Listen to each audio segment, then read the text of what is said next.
Good evening.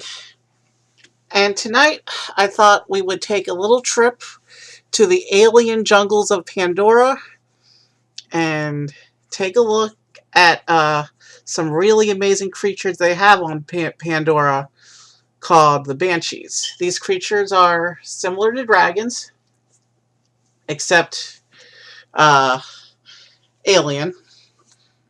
And I didn't really spend time thinking of this opening, but yeah, you know, the world of Avatar, that alien world, the blue Na'vi people, the beautiful jungles, the strange creatures that Disney built a section of Animal Kingdom based on.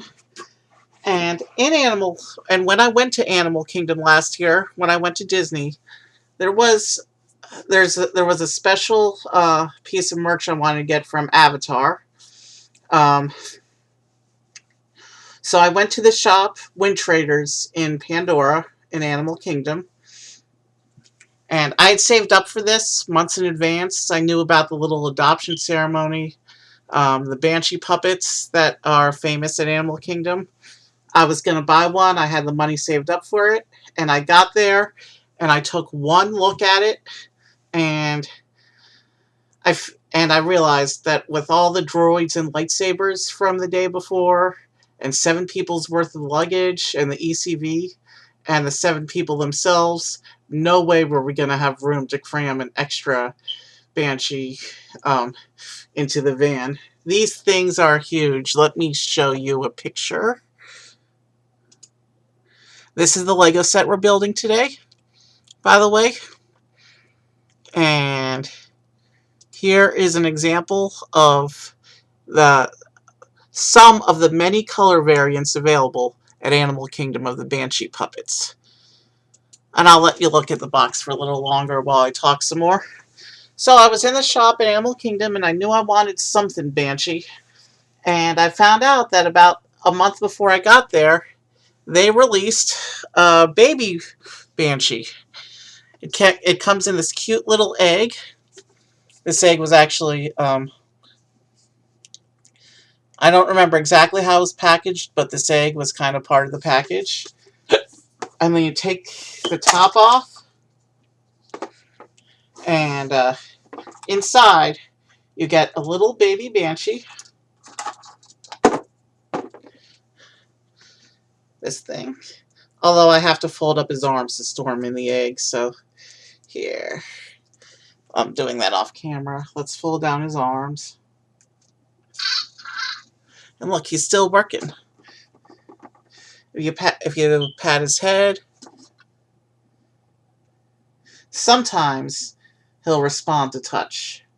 Like if you pet him, you'll see him and he'll make that little chirping sound. This is still original batteries because he doesn't come out of the egg much. See, he's moving his wings. And he also sometimes responds on the head, but he comes with this little wristband. There's a feature that you can actually attach him. You attach this wristband to the bottom of the Banshee, and then you can wear him on your wrist. It just barely fit me, so I tied it around the handlebar of the ECV. It worked out nicely. So here's what a baby Banshee, a baby Pandoran Banshee looks like. And when I went, they were new, so they only had 3 color options, and they were sold out of one of them on the day I went. I'm not sure if they've added more color options since then. It's been a year and a half. It also comes with this little Pandoran slug creature. Interesting. And this little Pandoran slug, you're supposed to be able to, I'm trying to get this on camera. You're supposed to be able to pretend to feed it. Let's see if I can. I'm not sure. He opens his mouth a little bit, but I'm not sure if I can get the slug in there. But he comes with a nice little tasty snack. He's a cute little thing. And you have to be careful when you put him on his arm or take him places, because because the wings do can fall off, but they go right back on if they fall off. I had that happen to me, and it put me in a panic. And this guy's, he was about $35 when I bought him. The big Banshee puppets that I showed you, they were, I think, about 90. I had budgeted, so I could have bought two of the baby Banshees, but I decided to spend some of that money on pins and Madame Leota from the Haunted Mansion instead. But here we go. I never actually named this Banshee. I spent like hours one night before my trip. Well, I mean, it wasn't the night before my trip, but one night during the planning period before my trip, I spent hours researching different names for what I wanted to name the big Banshee. And then the name went out the window when I saw this cute little guy.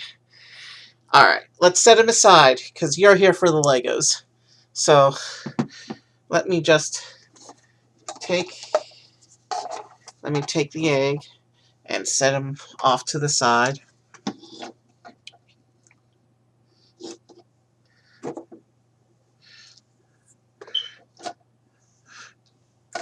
Alright, and now we'll bring the pictures back. And before we get into the Lego set, I want to tell you about the Lego Avatar line. This is a line that realistically I think I might actually be able to complete, because I don't think any of them are retired yet. It's a very small line. There were only 2 waves, one for each movie, 9 total sets.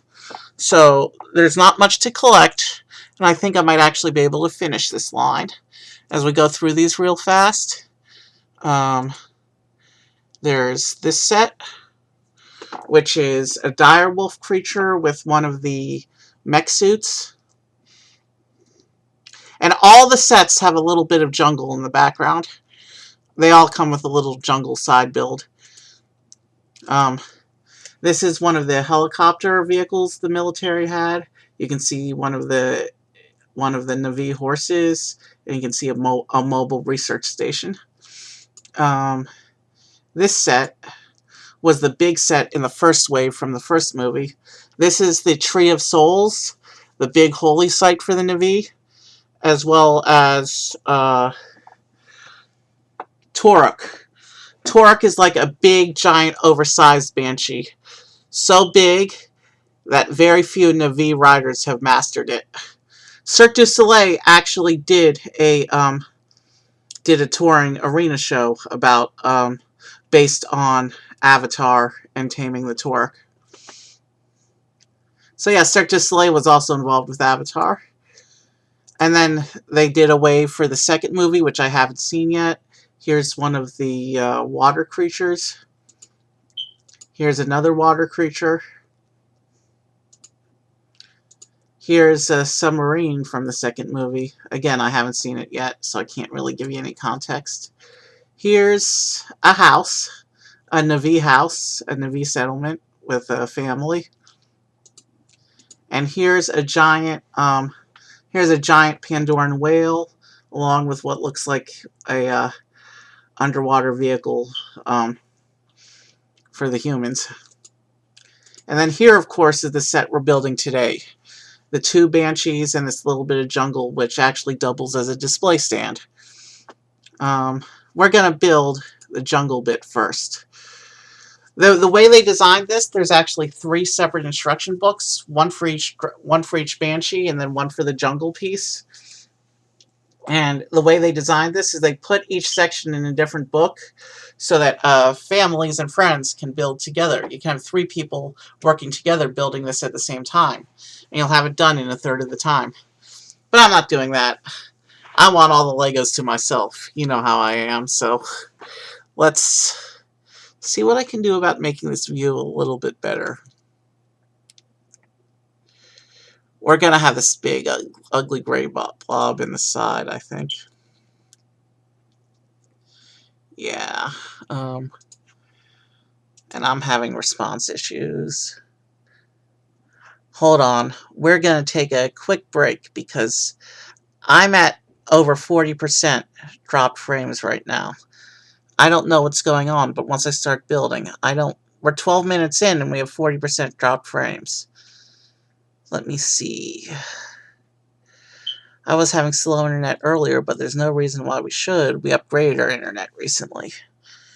Hold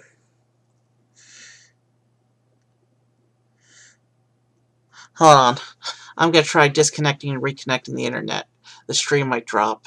Let's...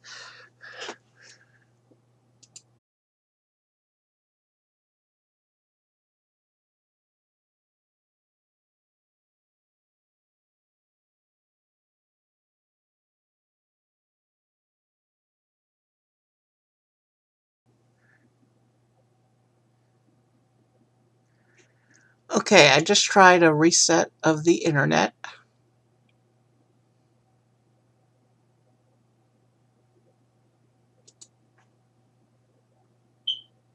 I just tried a reset of the internet. Hopefully that won't mess up the stream video. In fact, I'm going to try and check real quick if that's even possible.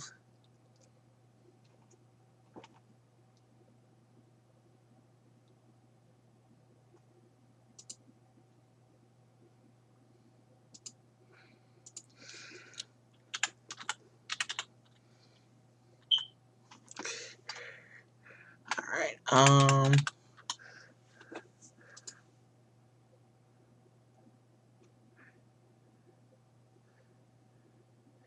so yeah, it's showing up right now.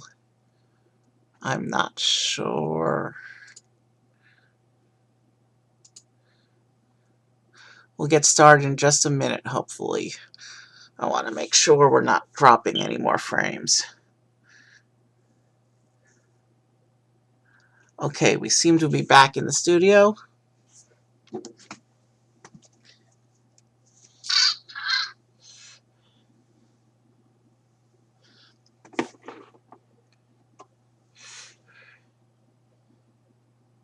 We're still dropping frames a little bit, but not as bad as we were before I reconnected. I'm not sure what happened there, but I'm going to keep the studio view up so that we can observe. And I can keep an eye on things as we build. Alright.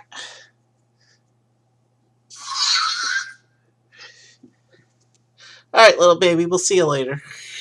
Say goodbye to our little baby Banshee friend. We're going to build some adult Banshees now in Lego form.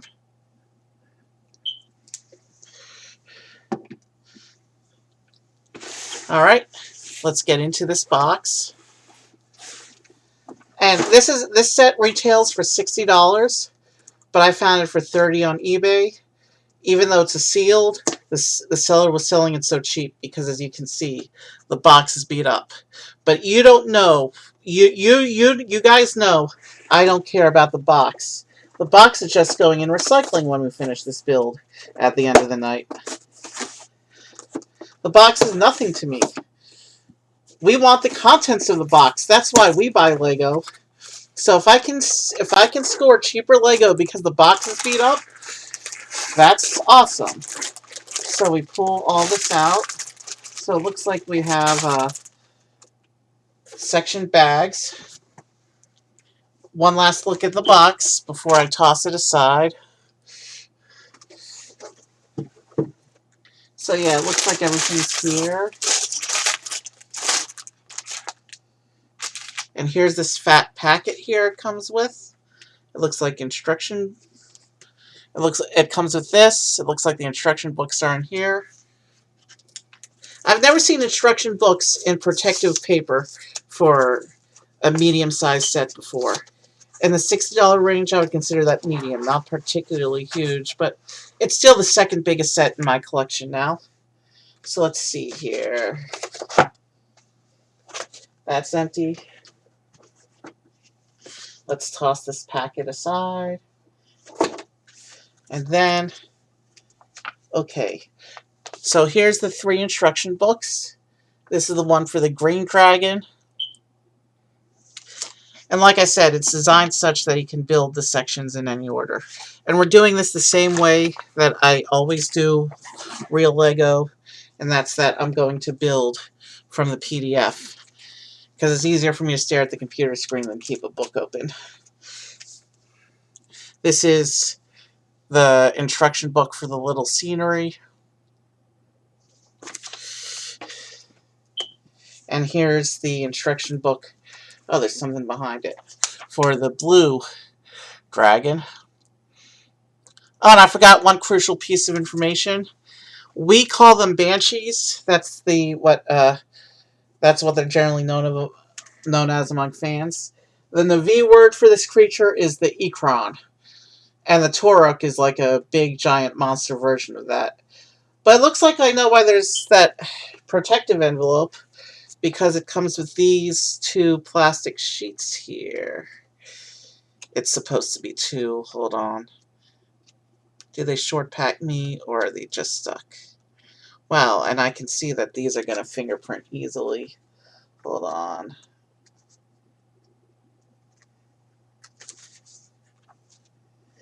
Okay, that's one of them. Where's the other one? Did I leave it in the packet? There's supposed to be two of these sheets. Yeah, there it is. We're good. So it comes with these two sheets, these two plastic sheets, which are punch-out wing sections for the two dragons. Let's set these aside. All right, I think we're ready to start. Let's push these guys back a little more. So where to begin? So it says the jungle is going to be everything in bags too. Let's take. There's 2 3s. There's 3 3s. So there should also be 3 1s. Okay. So let's take these off. We're at about 10% drop frames now. I'm just going to keep going and pray that number doesn't go up. We're already 20 minutes in, and we're just now opening the build. And then it says we're supposed to start with bag 2 for the jungle. So yeah, I like how they're designing sets and separating instructions so friends can build together. But that's not a feature I'll be using a lot. I'm greedy when it comes to Lego. Alright, so it says there's supposed to be a plus piece in here. Did I miss a piece?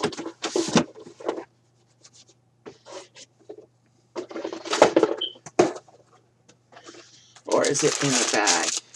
Nope, it looks like it's in the bag. We're good. Because the instructions say that piece is separate from the bag, but it's actually not. So now, we're going to dump all the bag 2 pieces onto the table and pray that things don't fall off.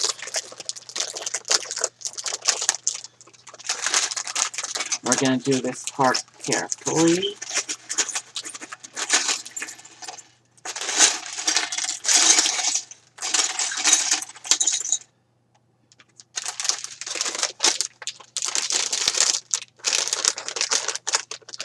Alright.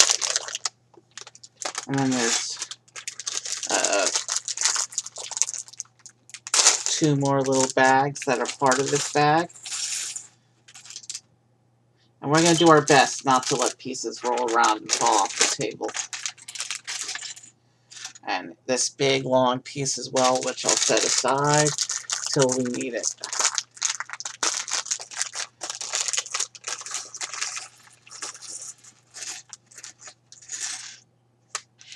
Alright.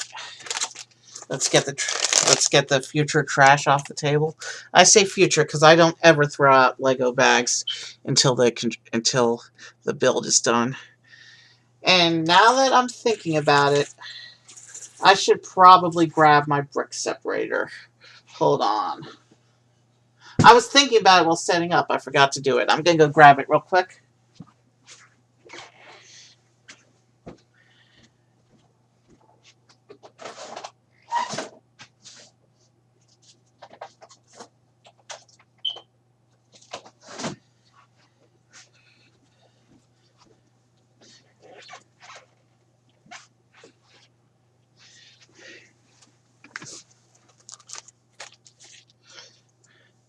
Okay, let's get back in position.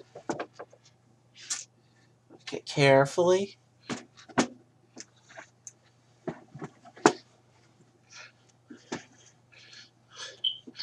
How did I have this table a minute ago? I don't even remember. Alright. That's good enough for what we're doing, I think. So I got my trusty brick separator. These normally come in orange, but in some of the Ikran sets, they have a teal version. And they also have a very rare green version that I think is only given to employees and sometimes at conventions. So the brick separator is out, ready to go. Let's see what I'm doing with the instructions here. So it says to start with this piece. And I'm just going to start putting things together. I'll do my best to stay on camera. The table itself is all on camera, but shit, I can't see what I'm doing. Hold on.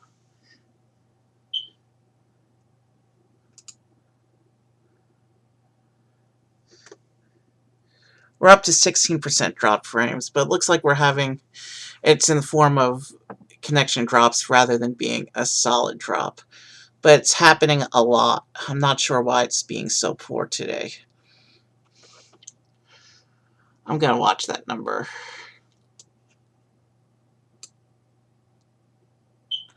Let me just see. I'm trying to find out. Yeah, the PDFs aren't always in the highest resolution. Alright. So we're looking for little tiny brown pieces with a stud and a bar. Got one of them.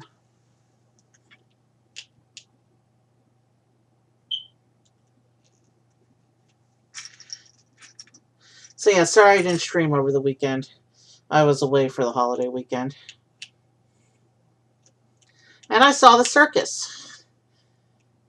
Without the animal, the circus made a big deal about their retirement 5 years ago. Came out of retirement without the animals. And without the animals, they're basically like a knockoff Cirque du Soleil. They're still pretty cool. Alright. And then I may not talk much as I build. There's 600 pieces on this build. We'll be here all night, so we got a slow start with that technical glitch we had.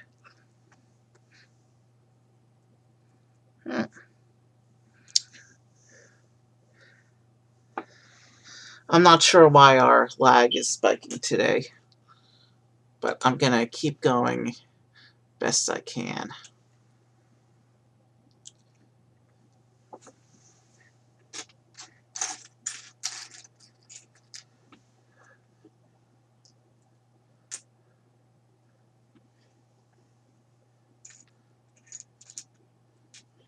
Yeah, that's definitely the other gray.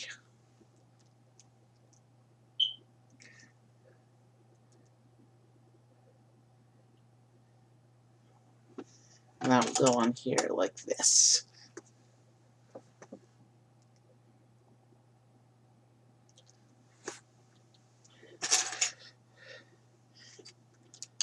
And and the floor section of our jungle is starting to take shape. I want to move this more towards the center, but my pile of pieces there. Let's try and do this without making a mess. So yeah, the two minifigures that come in the set are Jake and Neytiri. Jake in his avatar form.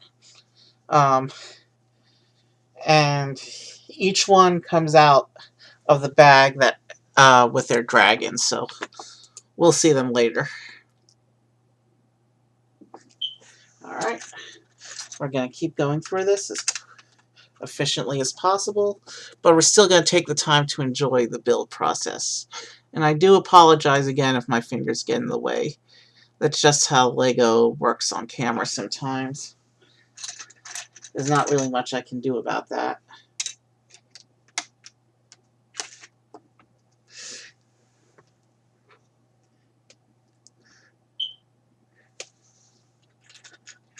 Already we've used a number of the bigger pieces from this pile, so which will be easier to get to the smaller pieces again soon.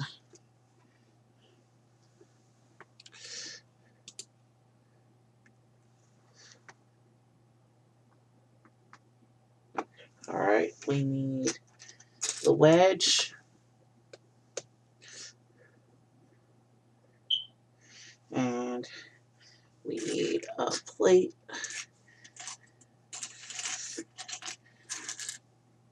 One of the things we did this weekend was a Christmas tree festival with hundreds of different Christmas trees. And my sister has a friends group, and one of the husbands in the friends group is a Lego master and has this big Lego city that he takes to display at different events and festivals. And after the festival ended, we all gathered in front of his booth and helped him take down the city and pack it in like 40 different bins on wheel carts so he could take them out to his truck. That city must have had, well, it was small for a city, but then again, there's only so much he can transport. But it was a pretty it was a pretty big city. And my job during the takedown was to take all the various vehicles. He had trains, some trucks and cars, a couple boats, and a helicopter or two, and one or two hero mechs. And it was my job to take them all down and Tetris them into 4 bins, while all the various assorted kids and moms sorted all the hundreds of minifigures that were in his city. So that was a lot of fun. I remember at one point I was holding like 3 train cars at a time, and one of the moms started to panic that I was holding too much and I would drop things. Nope, didn't drop anything. Lego is one thing that I have precision with.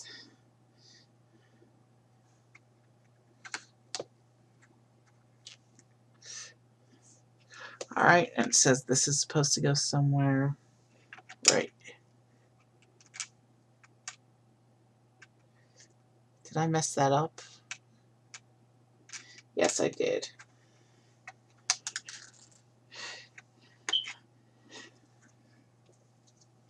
Alright. Let's see. I've never actually used the brick separator before, but this plate is not lined up properly. There we go. I just taught myself how to use the brick separator.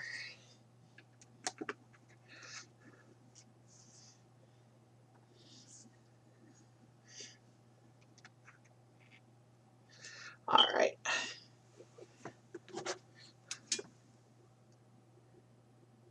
We're having a lot of lag spikes, but it looks like they're periodic rather than consistent.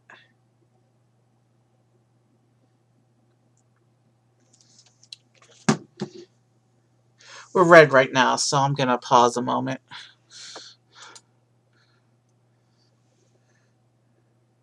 Alright, we went back to green. Let's proceed with the build.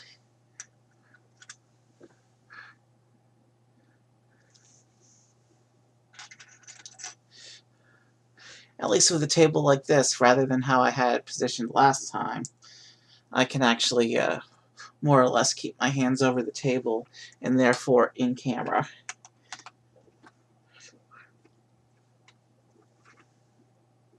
Okay.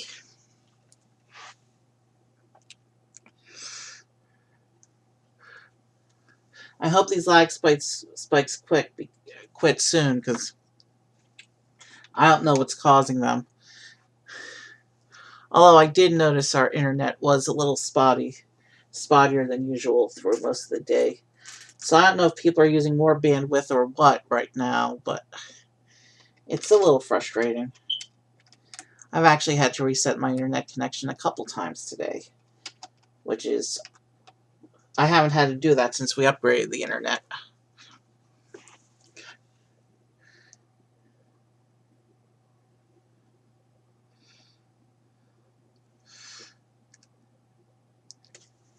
Alright, so we're starting with a bracket, which means snot technique, studs not on top. I always like when builds do this. Alright. And then there's a gray curvy piece that we need to find.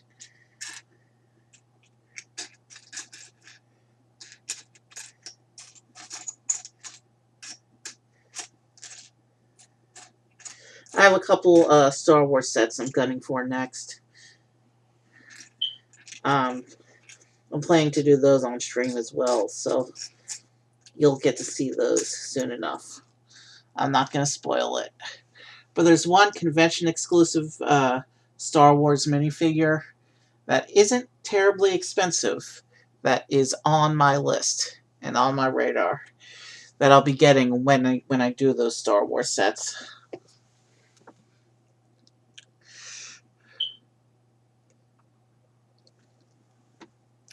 Alright, so now it says we need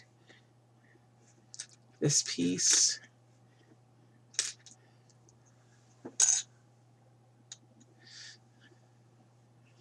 And then we need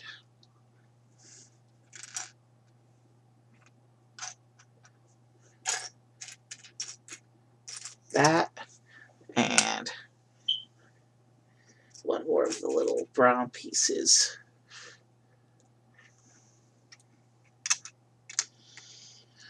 That goes in like that. And then we take this little brown piece. And I'm sure you can't even see that little tiny brown piece on camera because of how tiny it is. But you can see how the beginnings of our jungle floor is really starting to take a shape.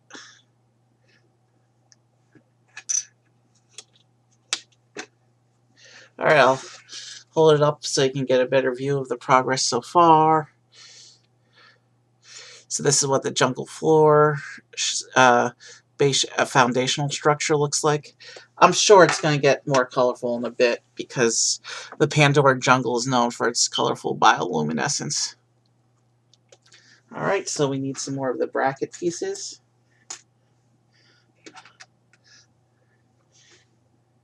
And every set in this theme has a little bit of jungle with it, except the ocean sets. Those come with a bit of seafloor, but same idea.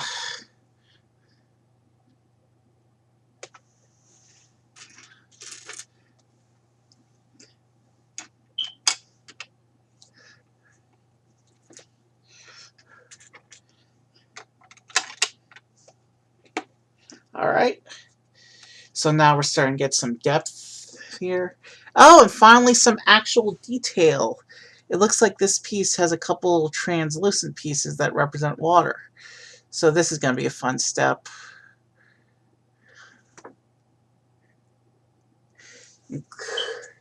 Including some tiny pieces that are going to be hard to grip. But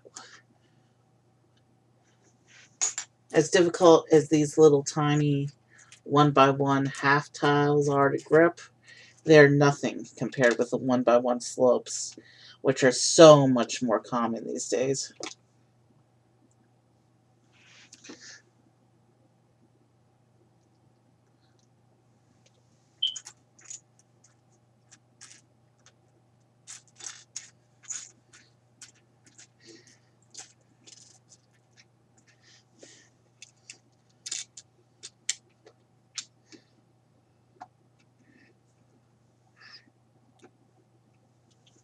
Alright. I'll show you the step closer on camera once I finish, because it's the first real bit of detailing on the model.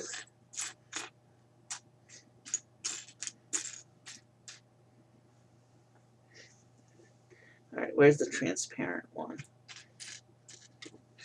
No, not transparent, white. Okay, I missaw that. Alright.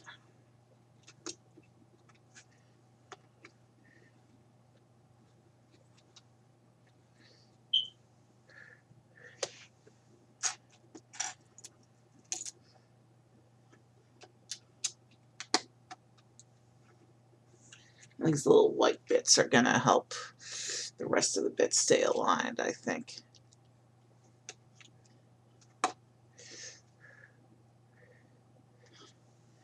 that I need.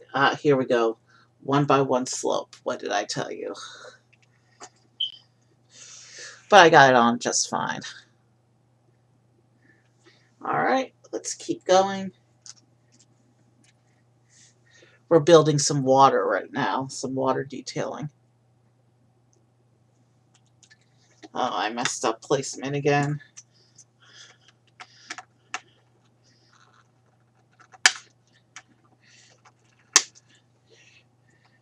I'm trying to do this carefully so as not to disrupt the whole rest of the model. I put that little 1x1 in the wrong place. And 1x1s are hard enough to grip as it is. I think our best bet is to come in from this side.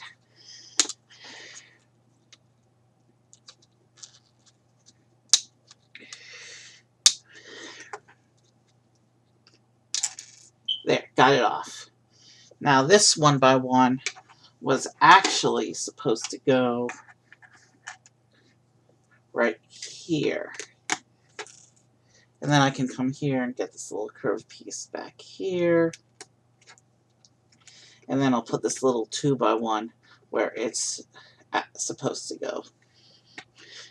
That could have been a disaster. But these are not lining up correctly. These other pieces should help them line up.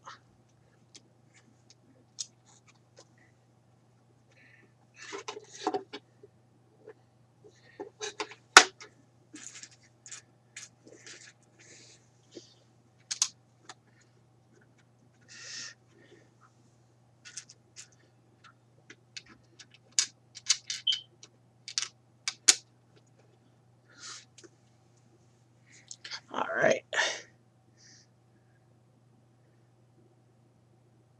We've been doing this 40 minutes, and we're barely a third of the way into the first section. This could be an all-night thing.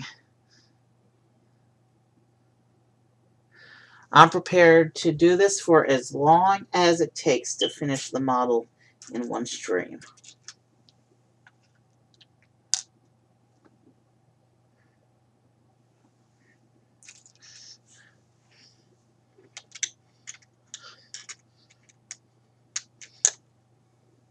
Oh, I said I was going to show you the little bit of water detailing that we just did, so one moment. Let me get this piece on. I'll hold this up to the camera, and you can see that little front section. Those transparent blue and solid white tiles and plates that we put in.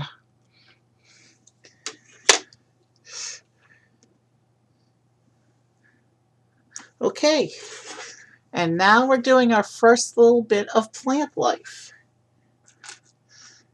These little leaf pieces. Camera, where are you? These little triple leaf pieces. It says to put them on the bars, so that's why we have bars sticking out the back of the model.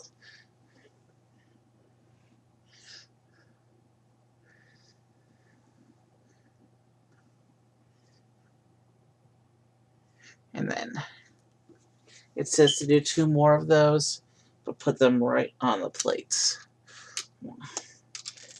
Lined up on the corner, I guess, is what they mean. Like this.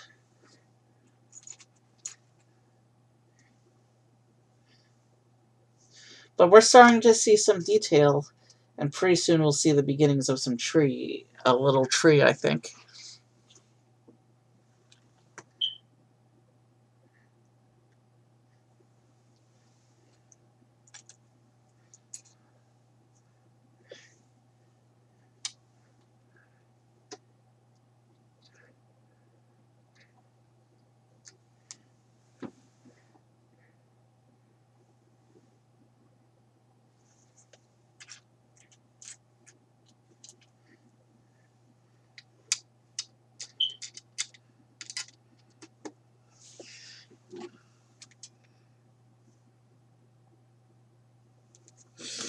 Alright, let's keep going.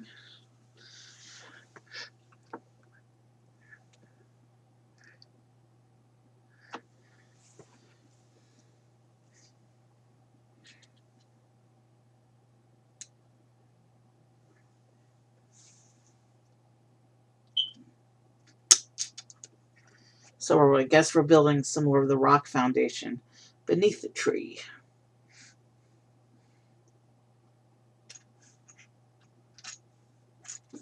We need one more of those.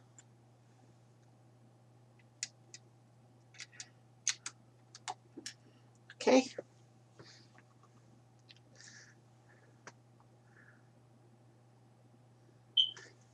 So now we're getting some bigger shaping here. So it says to do this, and then this slope on top of that slope like this.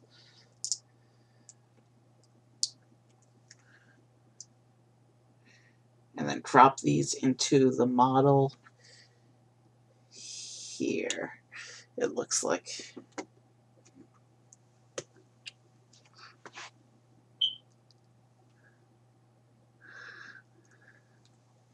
And now we have a technical brick. Not sure what that's for. Maybe to hold it steady, because this might be a support section. There's no way to know for sure until we keep building, so.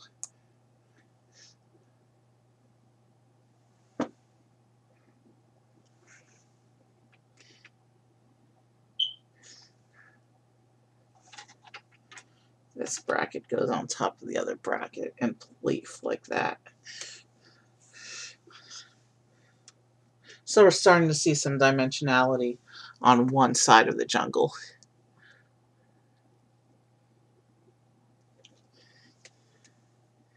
But each piece we take out of the big pile of parts is one less piece to sift through as we look for the pieces in the next step. So we are making progress. So, okay, what are we doing here? This piece, and then another whole brick. And then we put a little slope on top of that, one by one.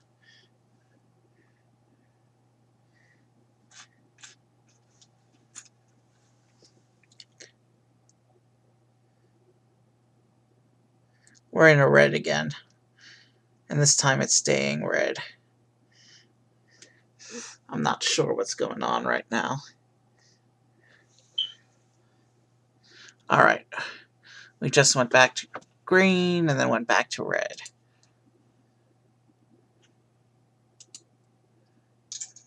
There, got it off. Now this one was a piece of right here.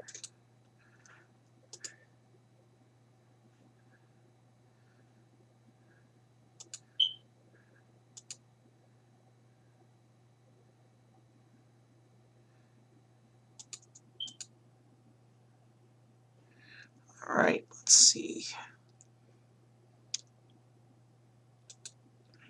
All right, I think we're caught up to now. And we're still having frequent lag spikes.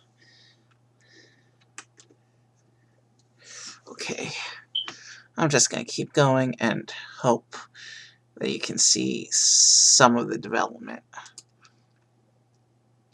I've already started the set, which means I can't go back and restart the stream, so.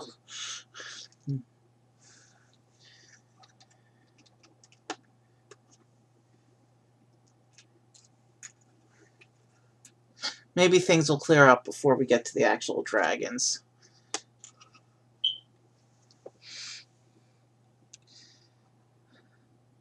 And I don't actually think it's our internet that's having issues. I think it's a regional service issue right now, because my phone, which is a separate provider, coincidentally has also had issues today. And it never has issues here, so.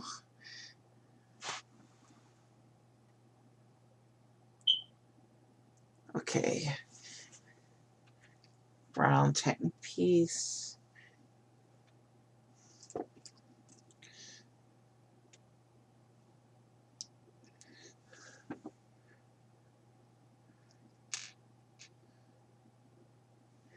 Okay, there's supposed to be a piece That plugs into the end of this with another hole on it.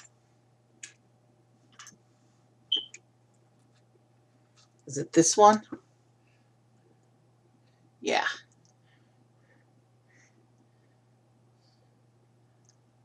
And then we take a little red rod, like these tiny Technic rods. We insert it into here like this. And I can just see, in addition to us having lag spikes, my fingers are obstructing the view, so. And that goes on here like this.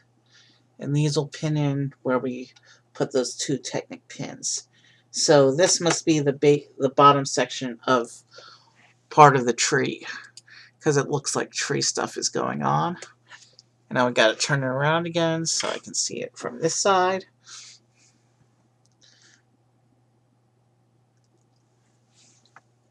We have this nice slope going onto the bracket.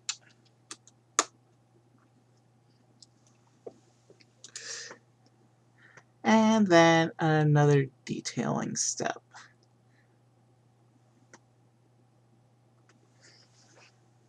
This time with the dark gray half tiles.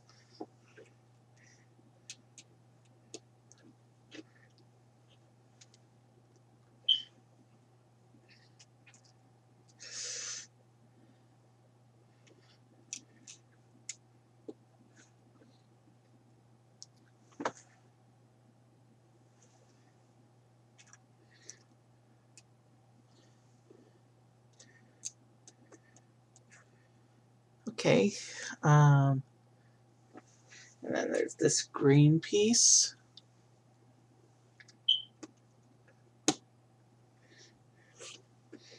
Yeah. And then there's a little gray piece with a hook. This. I'll just plug it on right there.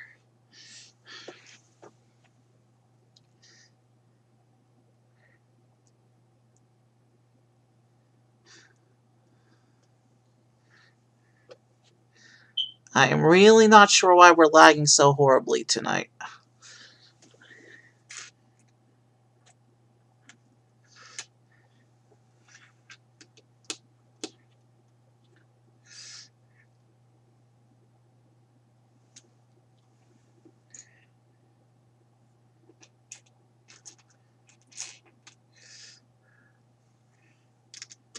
Could be the wind. Maybe the wind has an effect on service connections.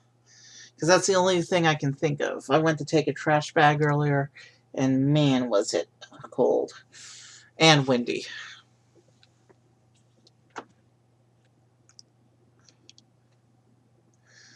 Alright, so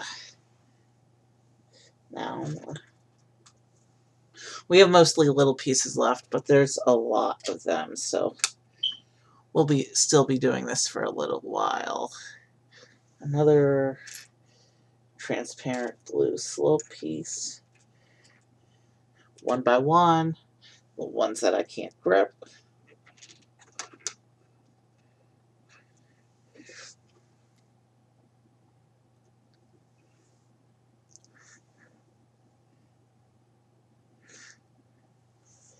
And one of the little tiles.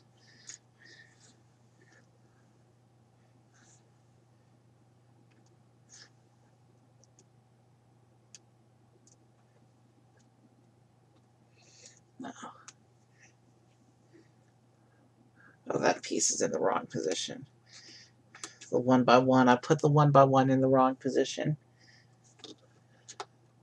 Popped right off, didn't need the separator. There we go.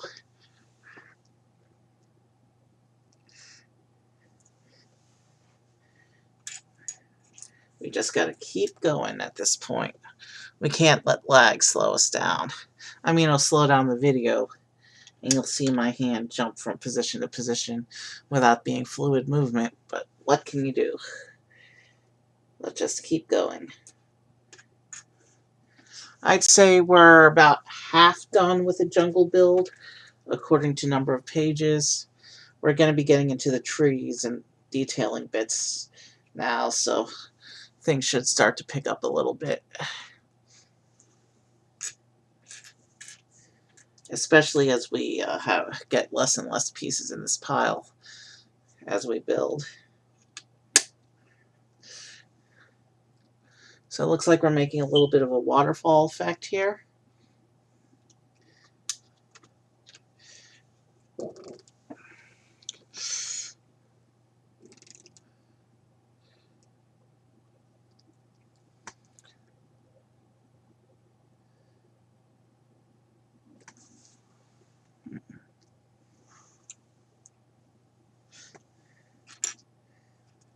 And then another slope.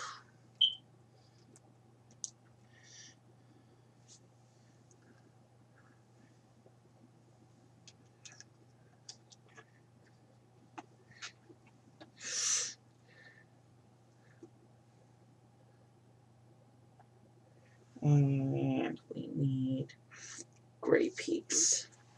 A little gray slope. There we go. Got it.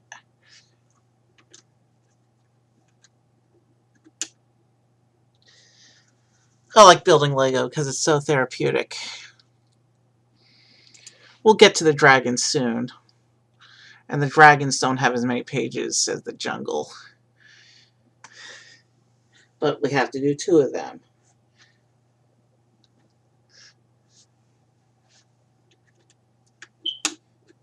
And they're different colors, so we can't just build them at the same time with the same instructions. So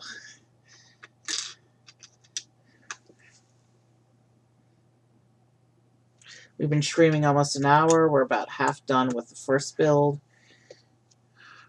I hope things pick up.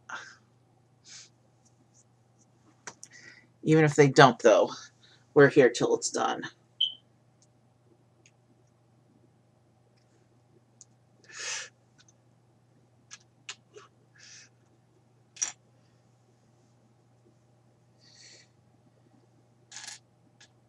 And I'll keep looking for the Lego deals with the beat-up boxes that I can get them at decent prices, because Lego's been overpricing everything recently.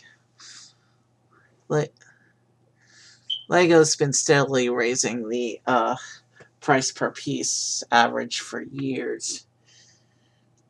And it's especially bad with licensed sets, which is part of the reason why I had to get out of it for so long. Okay, now we're using this big, tall piece.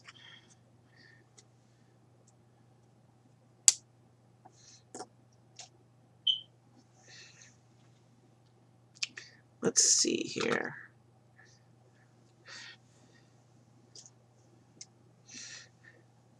Okay.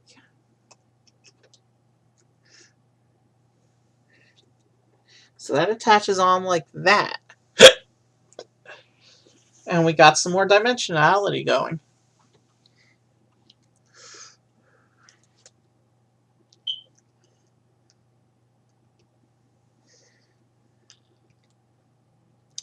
And here's a little shot of one of the human helicopter vehicle things flying through the floating mountains above the jungle. Are we creating a floating mountain, maybe? I'm not sure. I didn't get a good look at the picture. But let's keep going.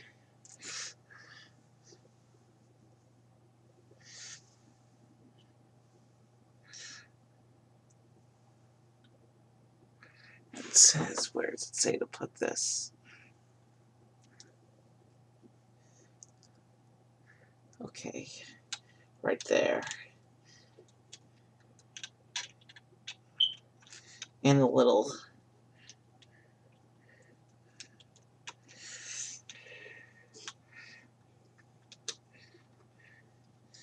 Okay, that waterfall is definitely doing something funky, if that is in fact supposed to be a waterfall.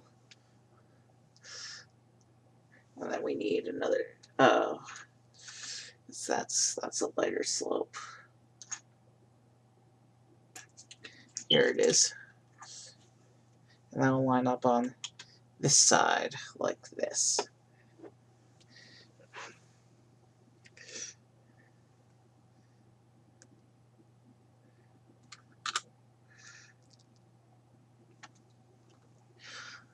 I just noticed there's a little picture of a Navi running along the bottom of the page.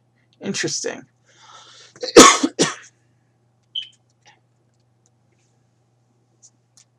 We're doing some more slope work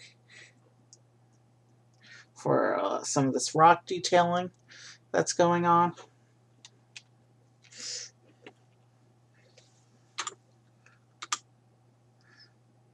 And now we're back to the back side of the piece. So here's what we got so far. I'm going to check our connection. And then we need another, that's a lighter slope.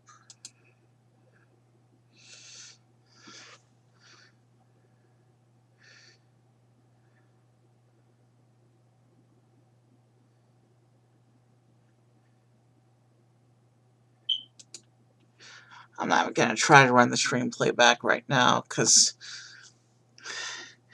that might be giving me whatever I can do to stop the bandwidth slogging. I will try.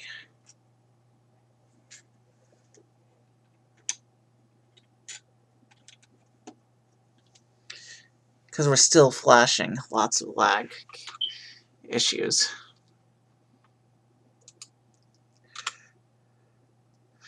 Okay.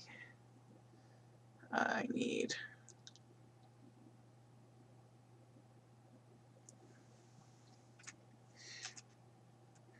a little gray slope. You know, I'm willing to bet that there's more pieces in the jungle than there are on the actual Banshees.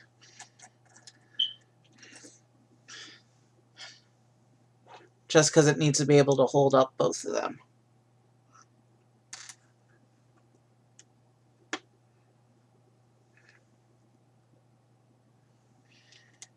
Okay, it actually goes there. And then this one goes here.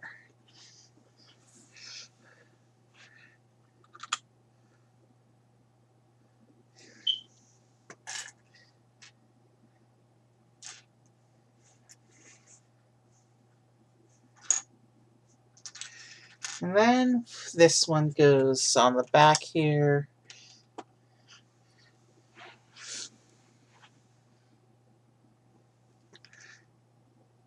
And now we're putting some pins in the back. Where exactly?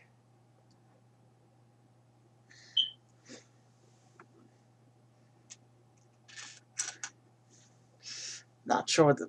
Oh, you know what these pins are for? To connect... I think these scenery bits, these jungle scenes, are meant to connect to the jungle scenery bits from the other sets to make one big jungle base playset. I think that's why we're putting pins in the side.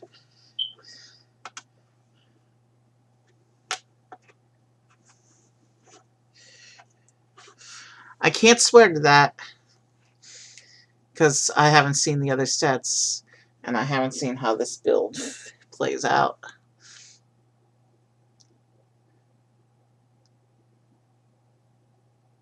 Okay, we have this little tooth piece that hangs down the side here. And then another one of those cool leaves.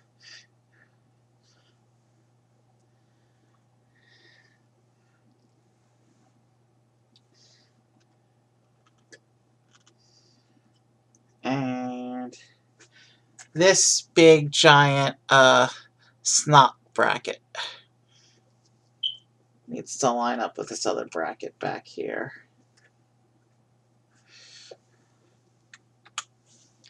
Okay, now we're doing a sub build. I'll set this aside for a moment so you can see what I'm doing.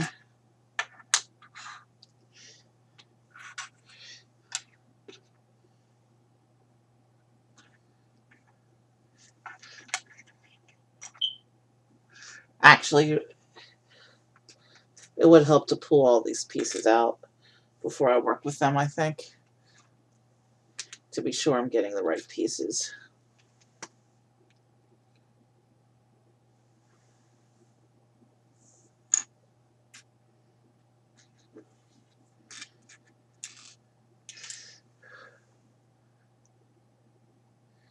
I'm not sure what piece that is, so we'll come back to it when it comes up.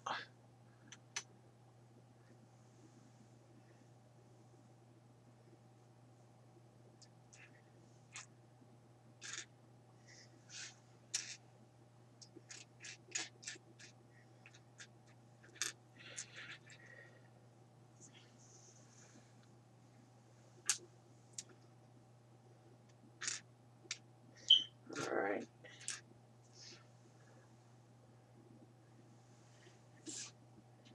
I'm just pulling some pieces right now while we're in a lag spike.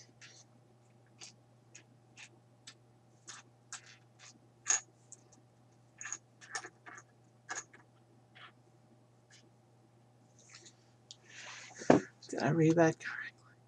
No, those are supposed to be the dark grays, I think. Okay, then we're in business. But I can't clearly see what that last piece is. So let's build with what we've got, and when that piece comes up, we'll figure out which piece they mean.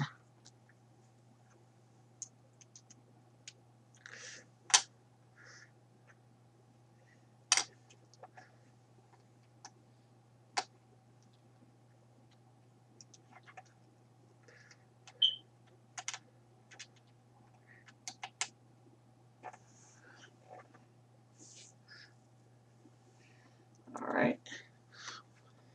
This little bit of rock detail is coming together very quickly, which is a good thing. Okay, so it's this piece.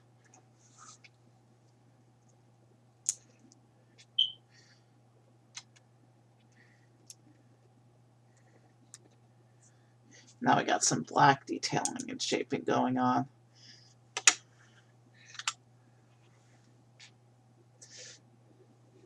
And then this section, going back to the main piece, this will plug on behind the waterfall somehow.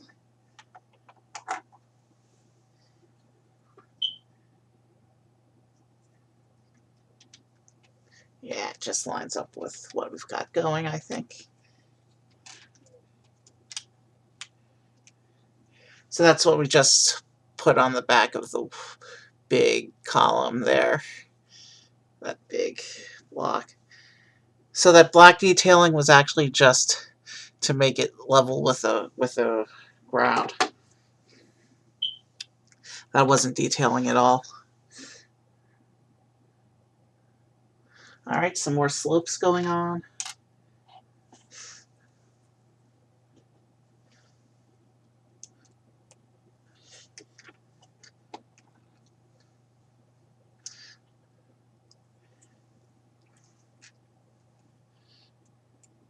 It's interesting how they're using both grays in random areas to give the illusion of a textured rock. I like that.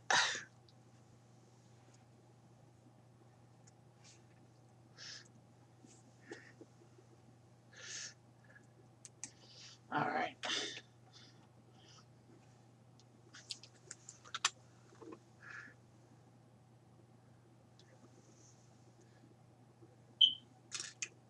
And now we have a triple long Technic pin that we're going to stick out the back of that. Not sure what it's for yet, though.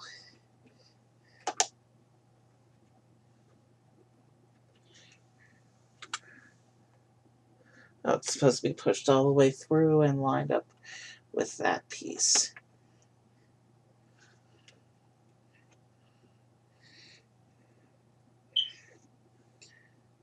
Let's see. And things are falling apart on me. Alright. We lined it up. We pushed it in. We're good to go. And now we have another long Technic piece coming through from this side.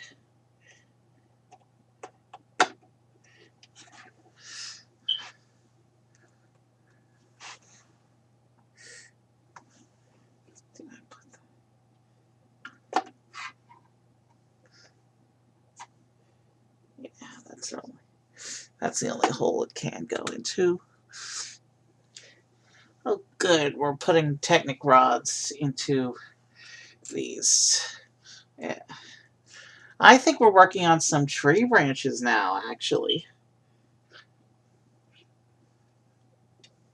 And I just dropped something. Hold on.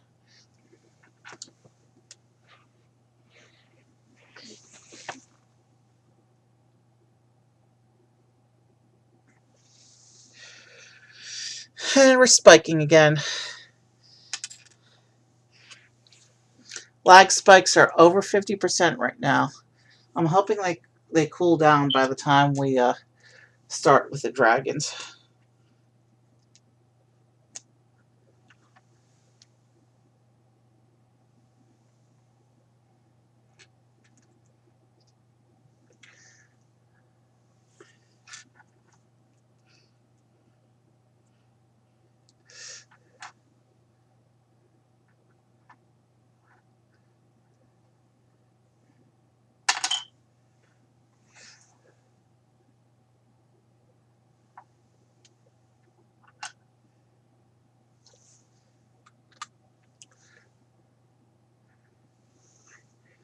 Okay, so that wasn't for a connection.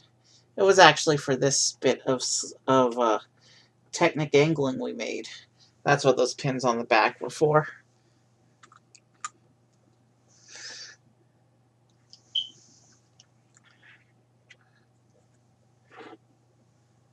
Alright, I'm going to try and stay on camera as much as possible. I can't stop for every lag spike anymore. We have to keep going. Sure, this video may be unwatchable, but hey, at least you'll get what looks like a little slideshow of the build.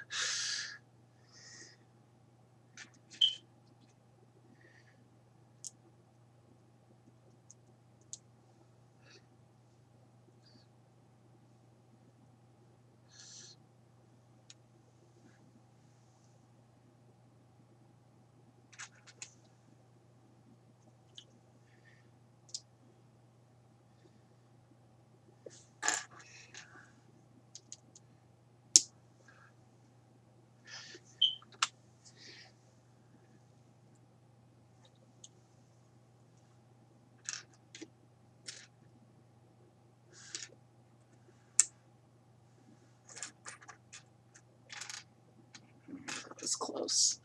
Almost yeeted a piece off the table, but it stopped like an inch short, thankfully.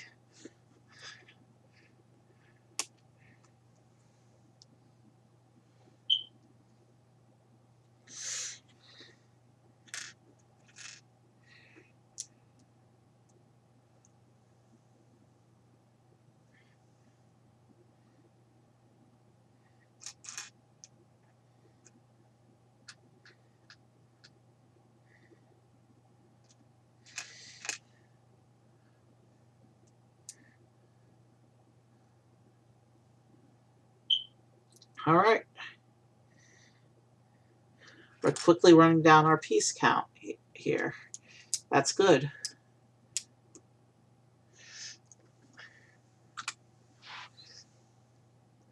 And now we turn this thing over like this. What did I miss?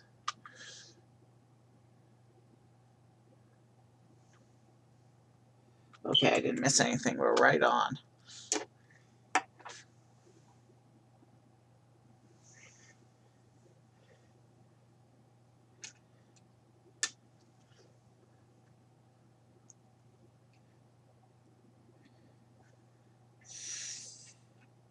Okay.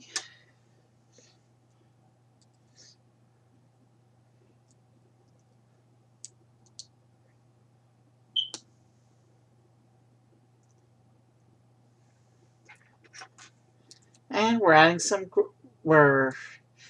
some greenery to this bit of rock here.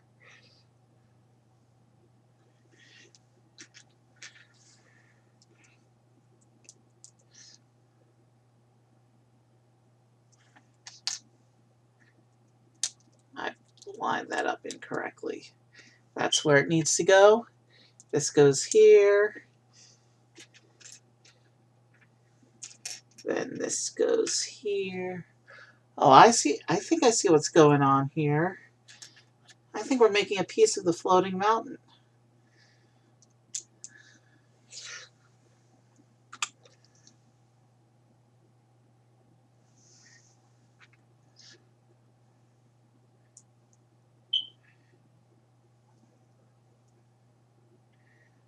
Okay.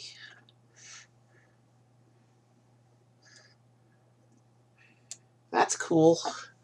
Here. This whole rocky section with grass on top is going to pin onto this tree branch that we put together. So it looks like we're creating a representation of part of the floating mountains. I can't say for sure, but that's what it looks like.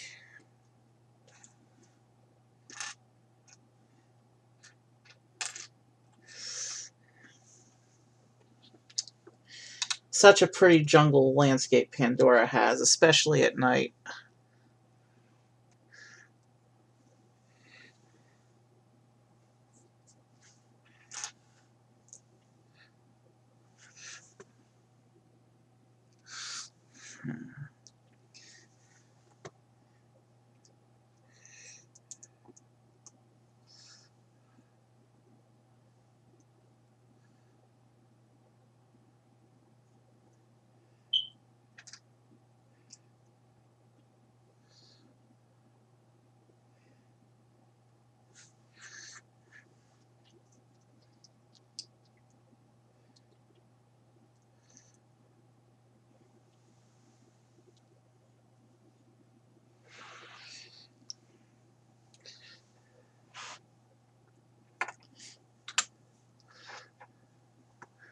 And here we go with a piece of vine here. We're using one of these vine pieces now. We're going to stick that into this rock.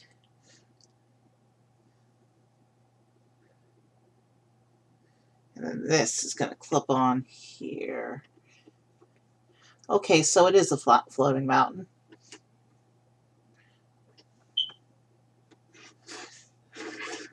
Okay, why isn't it clipping on?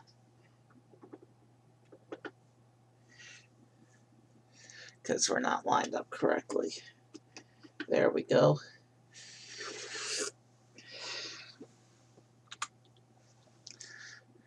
We're creating lots of little bits of rock with grass on it now. And we're plugging them on and around the waterfall.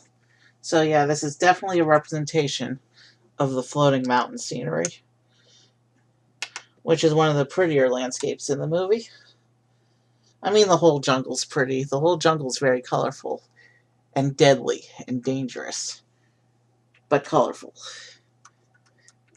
especially at night.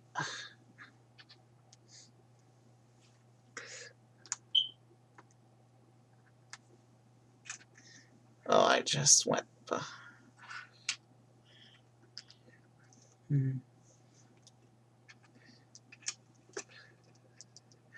Lag is over 50% now. Sorry to all of you guys watching.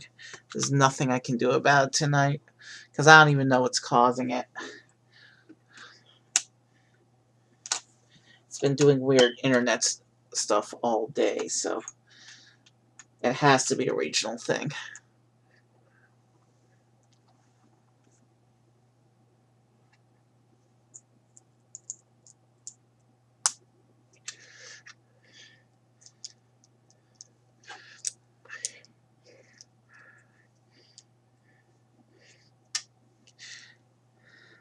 Sorry, YouTube. This is probably going to be one of my crappiest videos ever, between the lag, the length, and my fingers just getting in the way of all the action. So sorry about that.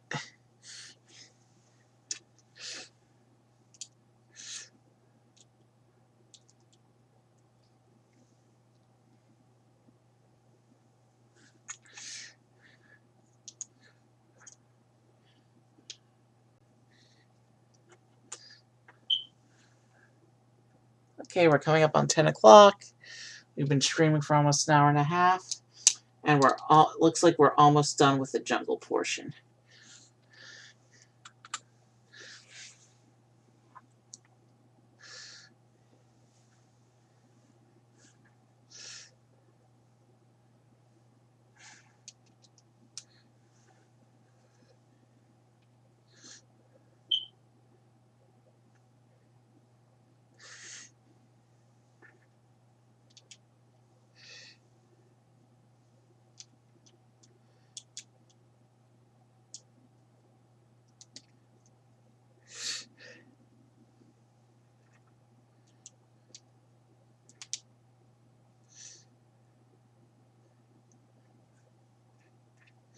Here's another vine hanging off of this piece of the scenery.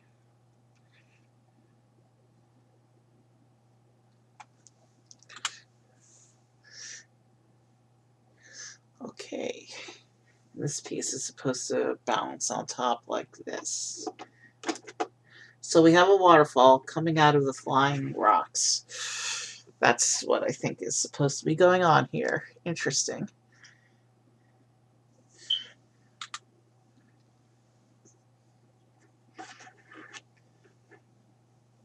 And then we have another one of these super long pins here.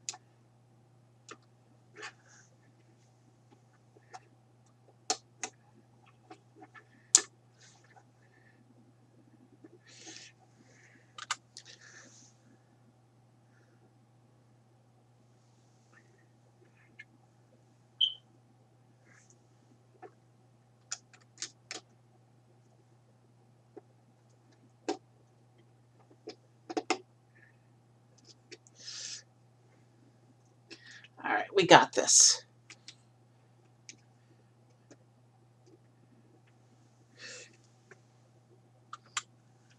And now we're doing another branch section, it looks like.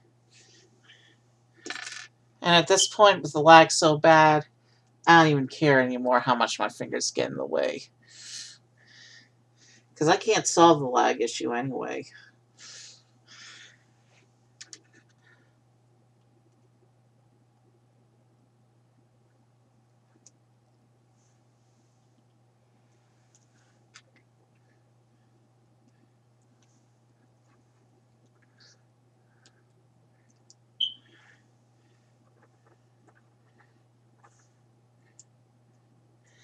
It looks like it's just detailing bits left in my parts pile for this jungle.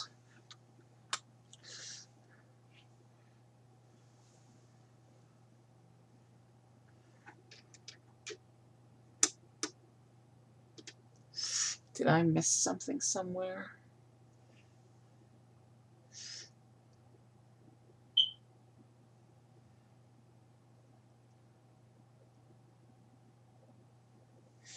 Oh shoot, I did. Okay.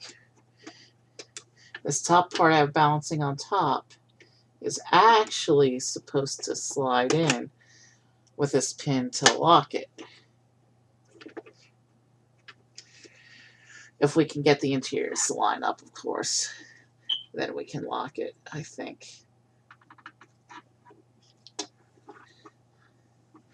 Alright, I'm going to take off this top layer. I need to be able to see what I'm doing with the pin.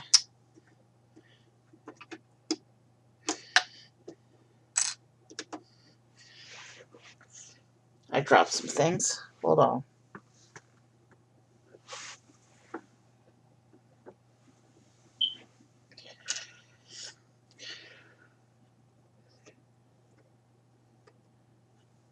So that's where the issue is.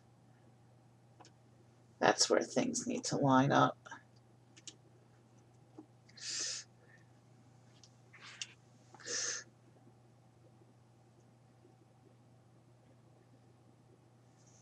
So we need to line it up with that hole right there.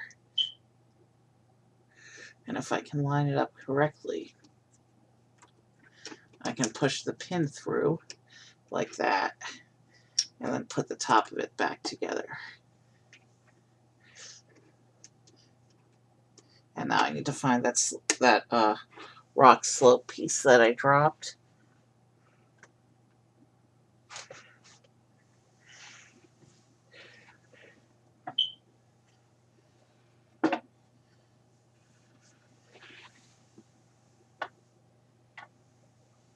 I dropped a piece. Hold on a minute.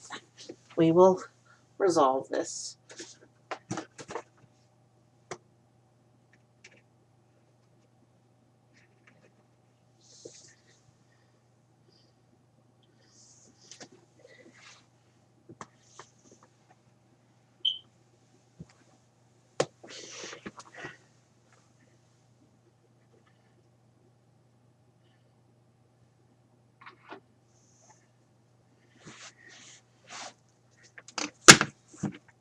There it is. We found it.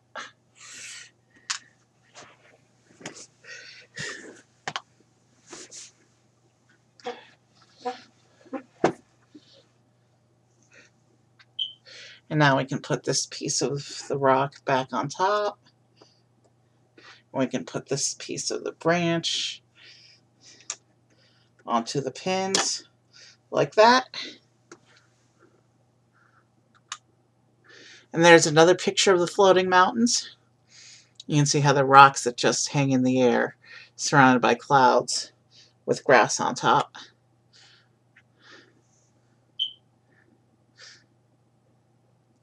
And now we're doing some decorative bits.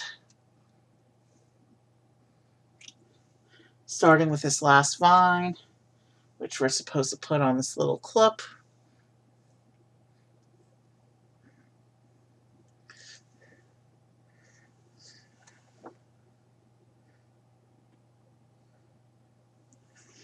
And suspend that from this bar on the back.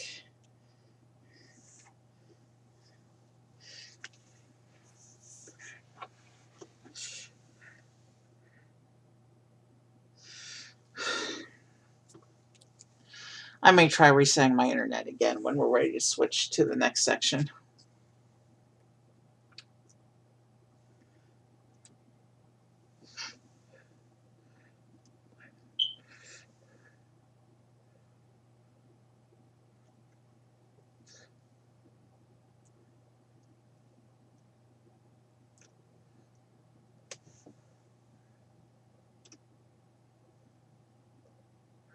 Okay, I'm not seeing what this picture is intending for me to do. Okay, so it says little leaf on this, but then on the picture. I'm just going to assume the leaf is supposed to be on it, because that's what the inset said to do.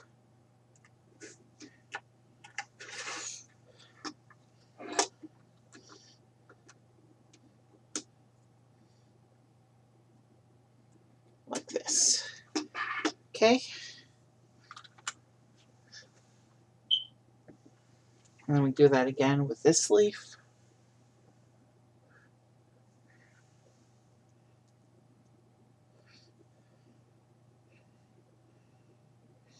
We come around to the front this time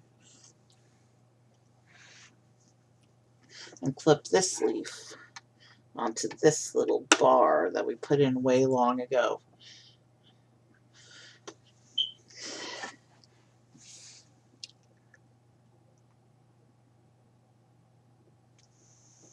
And then we have these leaves on these two bars in the front that are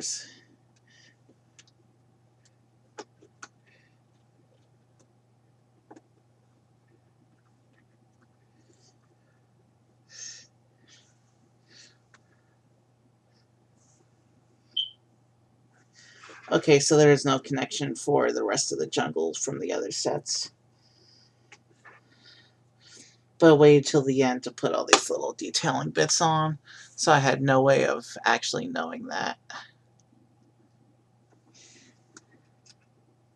And now we're going to use these ice cream cone pieces for spiky things.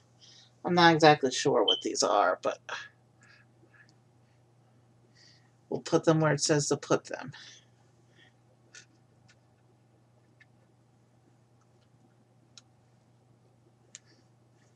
So 2 on this big rock up here.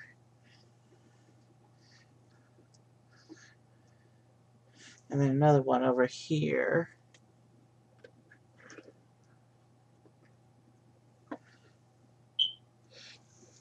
I hate this lag.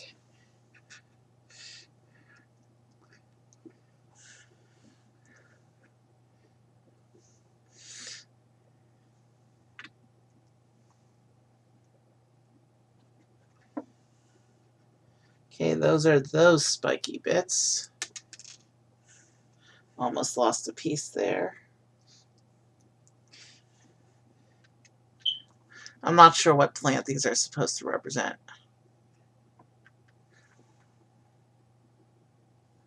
I think this means for that one to go there. Okay, so it says we're done. So we have a lot of little leftover bits for the parts bag after the build is done. So yeah, here's the back side of our little jungle scene. And then here's the front. And we just lost, something fell off. Hold on. Let me fix that.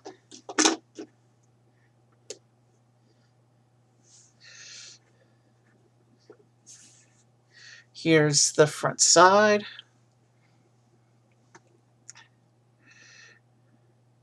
With a floating mountain and its waterfall. Big jungle plants at the base. The jungle display scene is done. And that's an hour and a half. How are we on time? 10 o'clock. Let me check my messages real quick.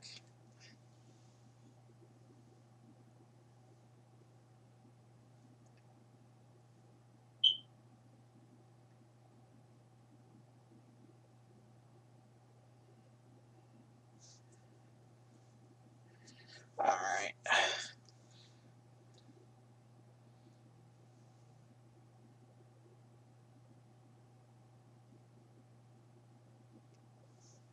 Alright, we got it done. We got the first section done.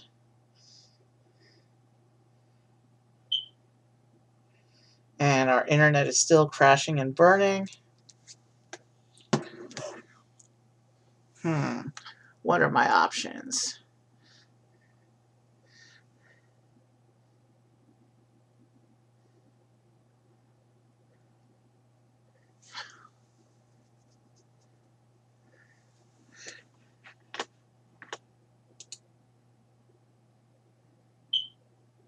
I'm trying to figure out what our best course of action is.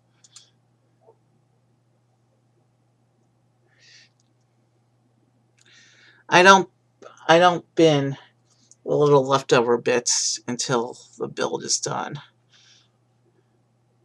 Leftover bit until we'll just. Alright, so where we are, we're in good shape right now.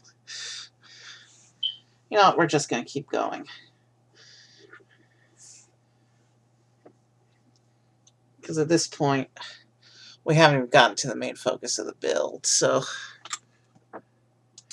we're still lagging poorly, but there's not much that can be done about it at this time. So, yeah. Who first, green or blue?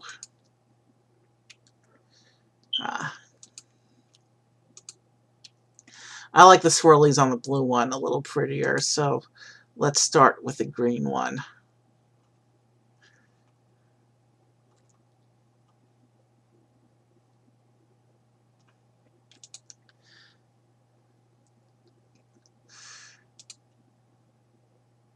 So the green one is in bag number 1.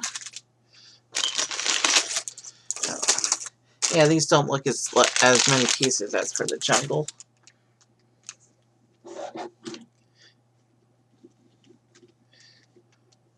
Alright. And here, you know what, I'll put this up back on display for a minute. Because I actually need to take a quick pee break, so I'll be back in a minute. And then we'll start the dragons. And hopefully the second half will be better. Lag's hovering about around 50% on and off.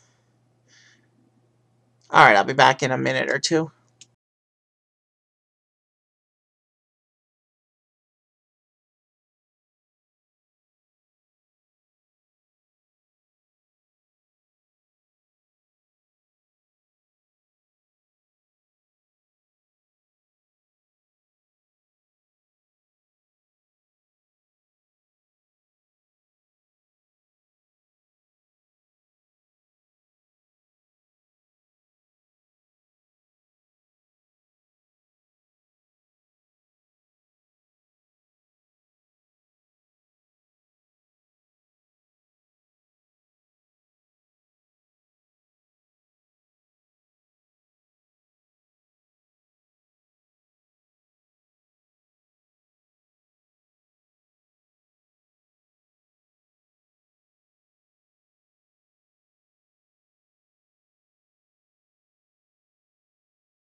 Okay, I'm back.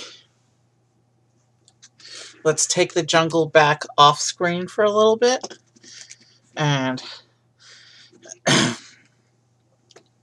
we are settling into the green Banshee right now.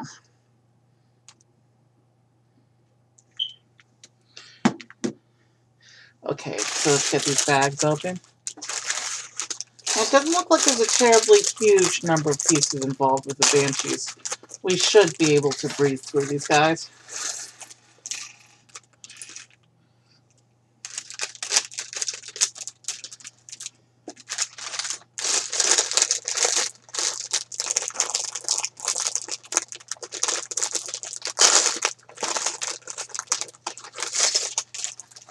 And I have the wing sheet over here set off to the side for when I actually need it.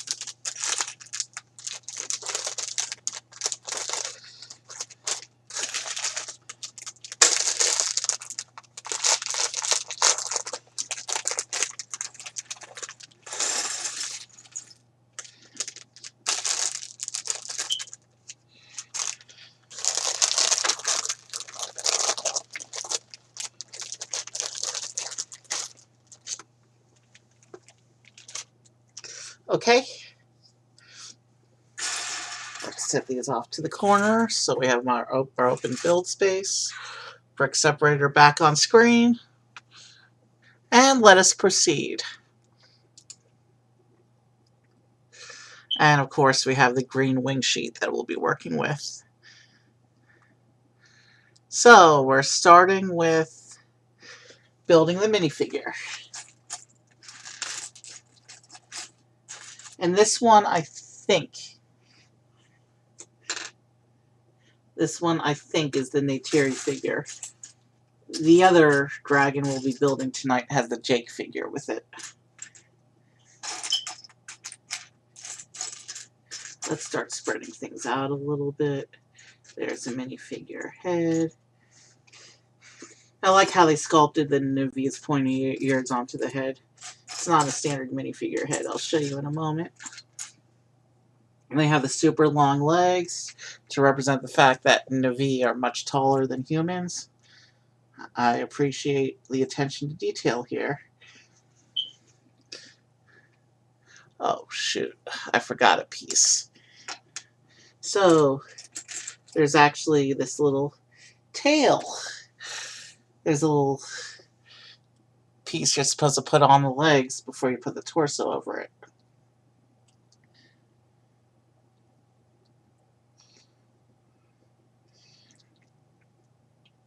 Like this. And I'll show you this all in a moment. And then the head goes on. And then we need to find her hair, which is right here.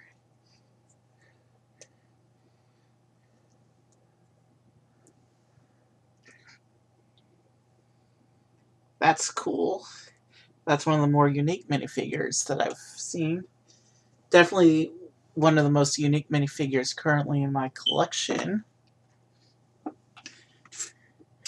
And she's holding a big spear.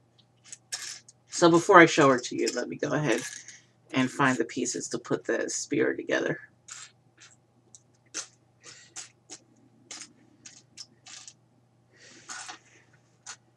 Here it is.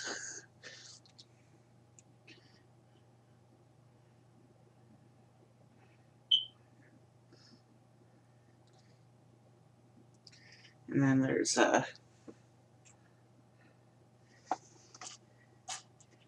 gray spear tip piece somewhere in this right there.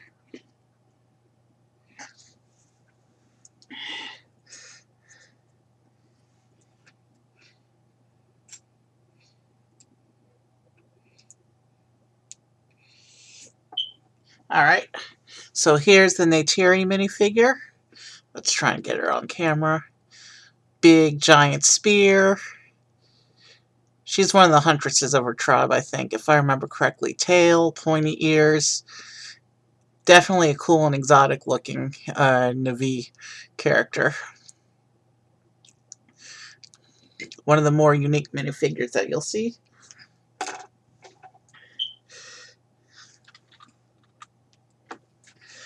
And I'll set her over here in the corner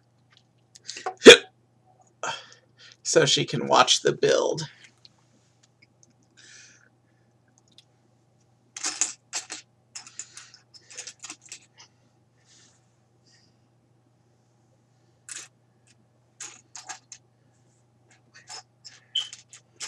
Yeah, that break was the right move. I'm feeling better now. I'm not sure if the lag situation is going to improve as we continue this build. Probably not, but we'll do the best we can. And pray the video doesn't completely suck. But we all know it will, so sorry. Alright, we need a round circle piece. I think I found it. Yeah.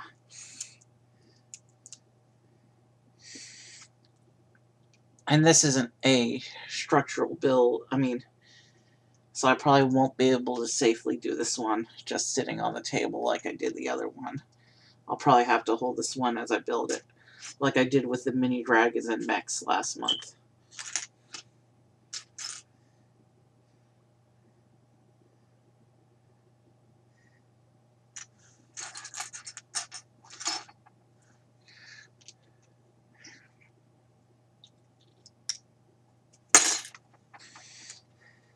One of the problems with holding pieces as I work with them is what you just saw, the Butterfingers moment.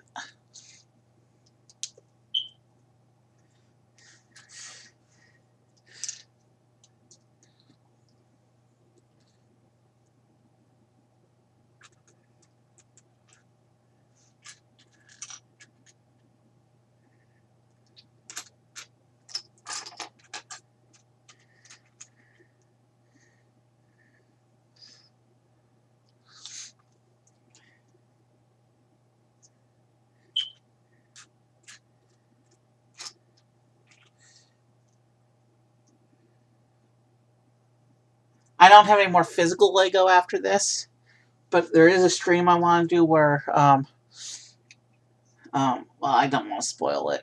You'll just have to wait and see. But I want to do one of those virtual Lego marathons with like a big scene. So you'll see that hopefully in a few weeks.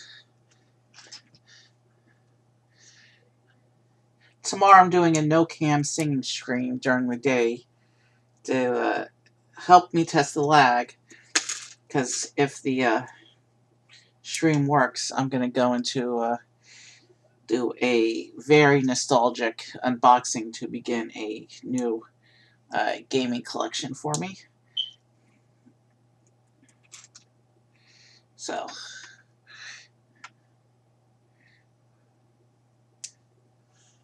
sorry.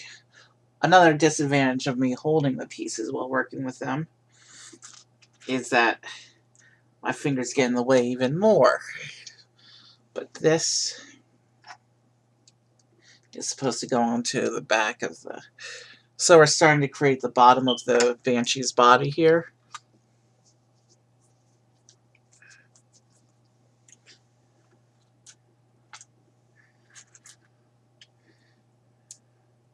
And when we finish this Banshee, we still have another whole Banshee to build after this.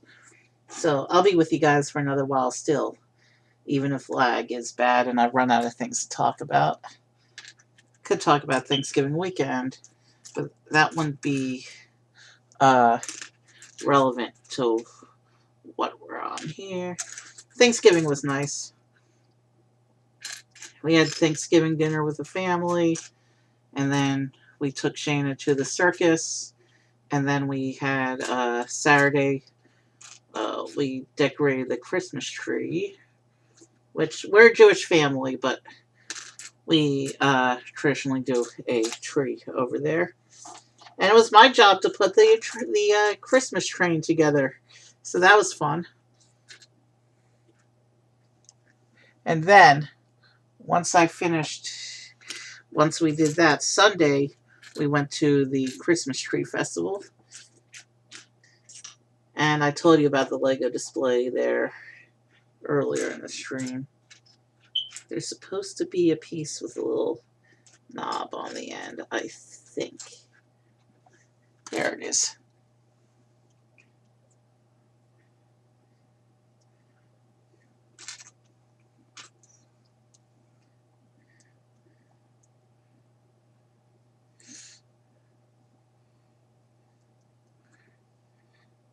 Alright. So I'm not sure what this piece is for, but I guess we'll... Oh, I see. Is this the hook to connect it to the jungle? So yeah, according to the pictures, Neytiri on the green Banshee is going to go on the lower hook on the jungle base, and Jake on the blue Banshee is going to go on the upper hook.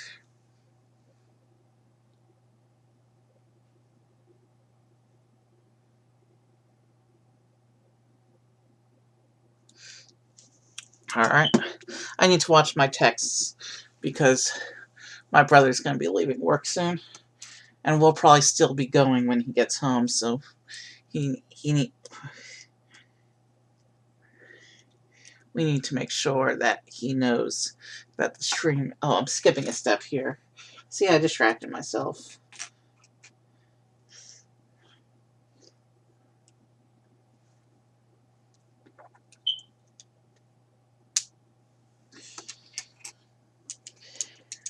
I'm glad I caught it before it turned into a problem. Before the wrong piece was attached, and suddenly we had fixing to do. Yay, okay.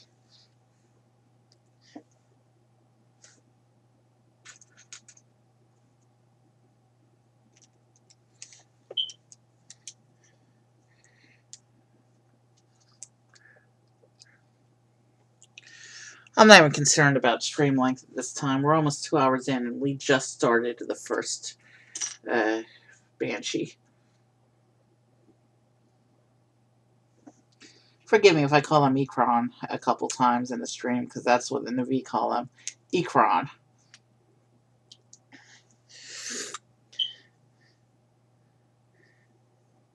Also, forgive me if I call it Dragon, because that's effectively what they are, so... 3 different names for the same creature. Alright, now we're putting a lot of bracketing on the sides. Lego does this a lot.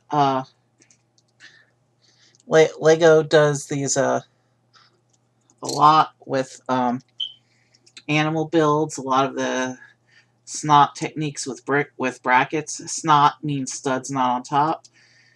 In order to shape animals and make them more detailed. I like these techniques.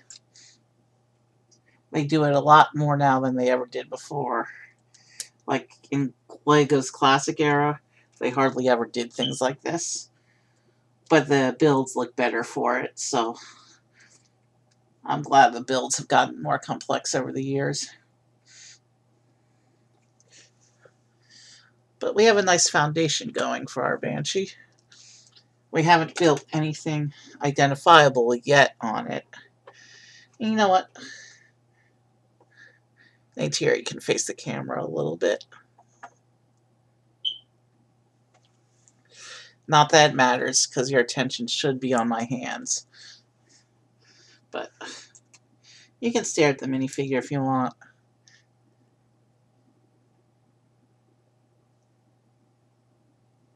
Alright, what am I doing?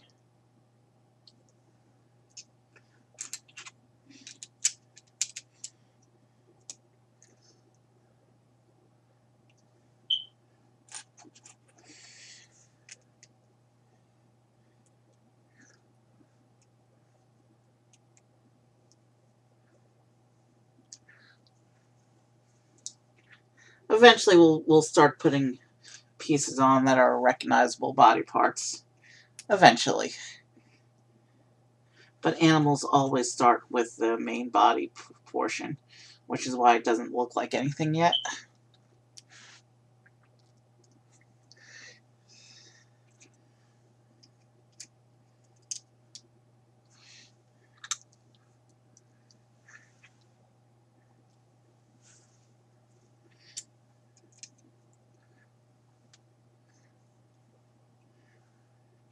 some more 1x1 slopes that are, I complain about how difficult they are to grip, but really I haven't had any issues tonight with them. I have had a few Butterfingers moments with other pieces that don't normally cause me problems, though.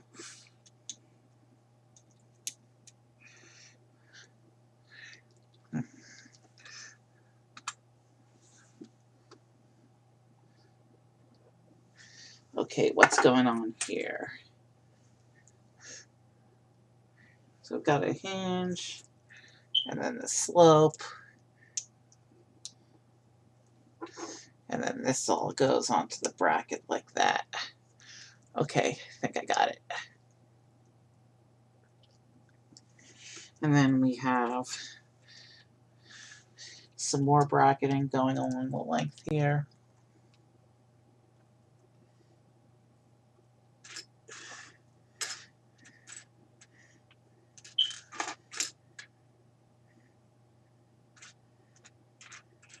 There should be a 2x1 somewhere.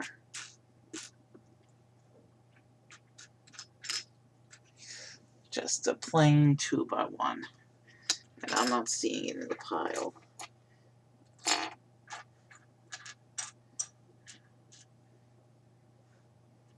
Could it be under something?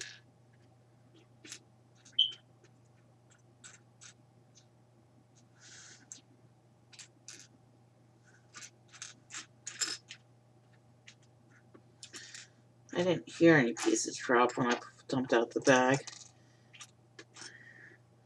But I'm not seeing a plain 2x1 here. Let's see, what's the other piece in the step?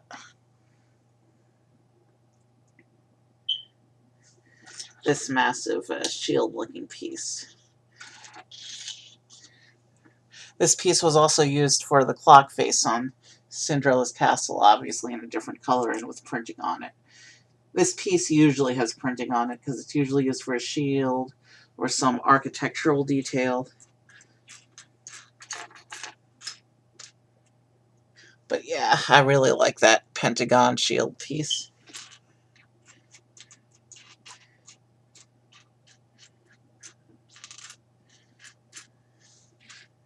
There it is, we found it. It was hiding under another piece. I was almost in a panic there, but we found the piece, so we get to move on and add some more brackets.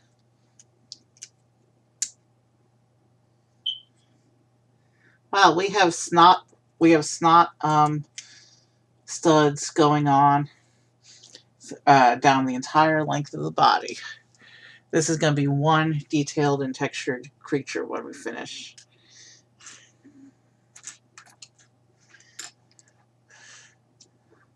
I like to see how techniques evolve over the years.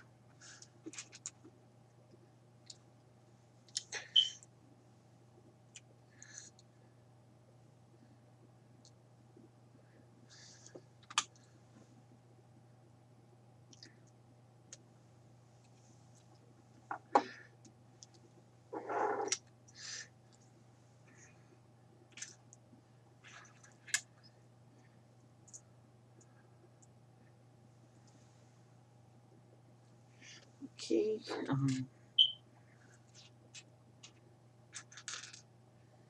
Little brown slope.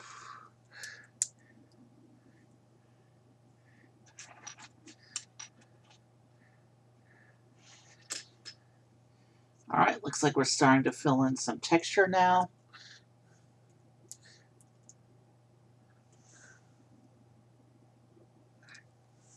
And then another little brown slope.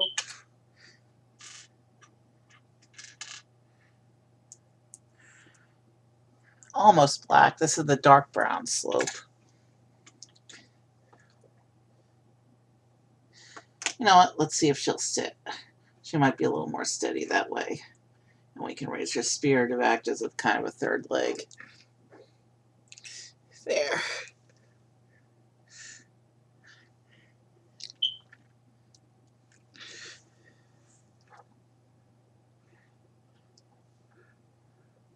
There.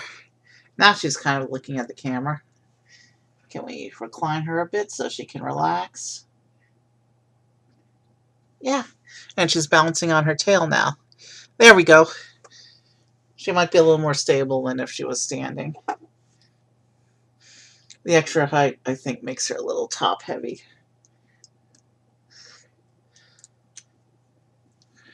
And now we're putting this section on here. Some siding for the Banshee. And we still have some exposed studs, so we're not done with the side yet.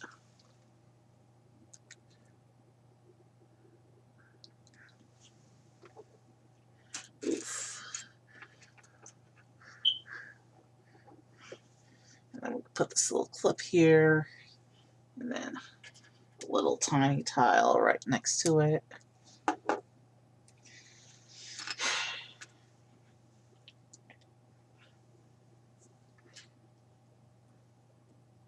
And we're continuing with detail bits that you can't see because my fingers are too fat.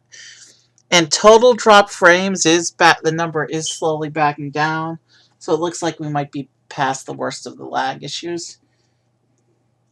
But I'm not going to promise anything because I don't know what caused them in the first place.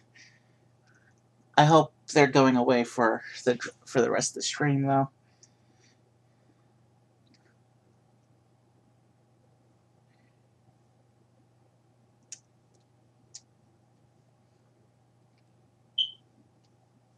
Alright, so that's more detailing for the side.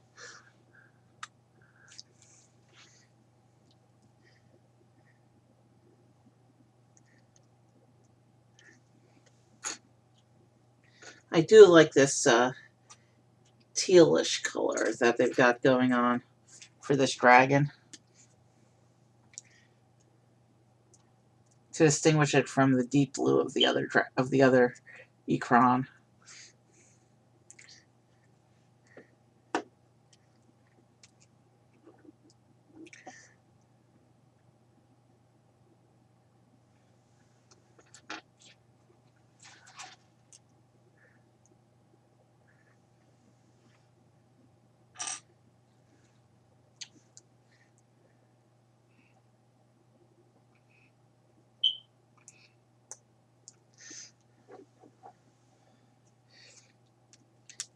Since we're running so late tonight, there's a chance that all my normal streamers might be gone by the time we finish. So that's all the detailing we put on the side. And now we're going to turn it around and do the mirror. Because with animals, if you do things on one side, you usually mirror the whole thing on the other side. Because, you know, animals tend to be symmetric.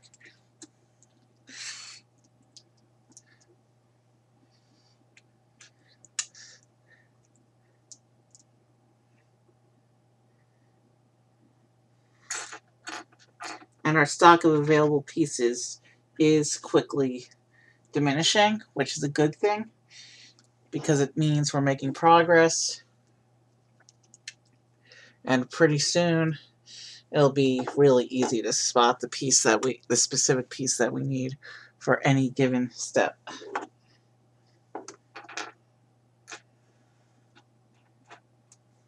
We're not quite at that point yet, though. I need another one of those 1x1 clip pieces.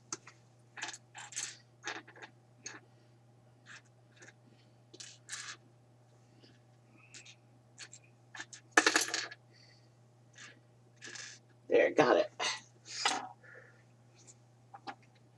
Oh, she was sitting steady, and then we shook the table too much looking for that piece.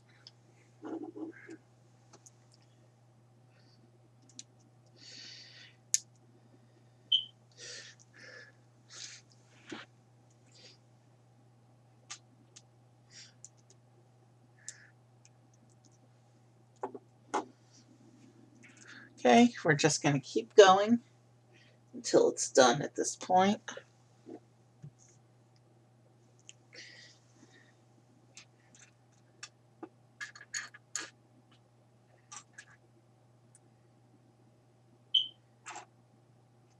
Okay, we need No, there it is.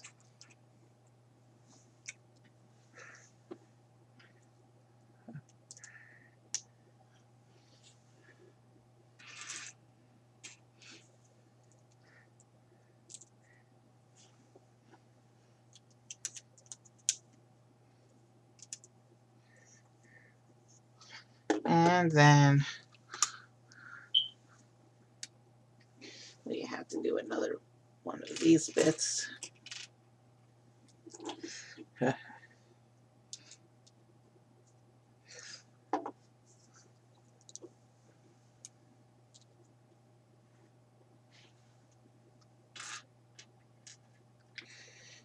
Boom.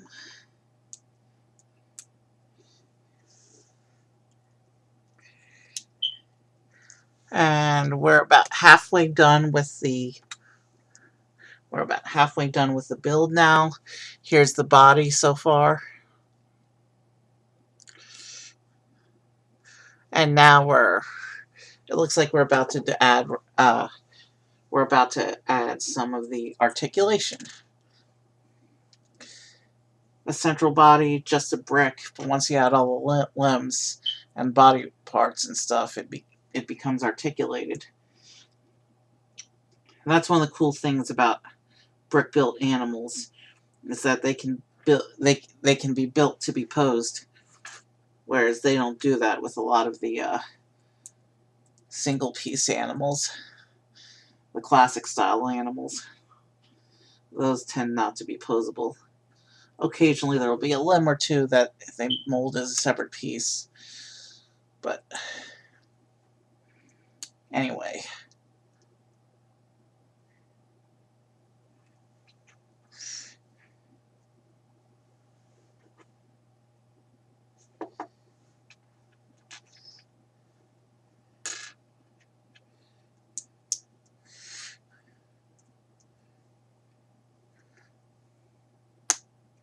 Alright. So it looks like... Okay, so that's a click hinge. That might be the neck bit. I'm not sure. Yeah, because now we're building the head. So this is the neck bit. Okay, this is cool. It's got a sculpted head. Sometimes with brick-built animals, if they want to add that extra level of detail, sometimes they'll do them with a sculpted head. So you get the best of both worlds. Especially for uniquely shaped animals like this one is. So let's get him on camera. Alright, we've snapped the lower jaw into the upper half. And look, his mouth opens.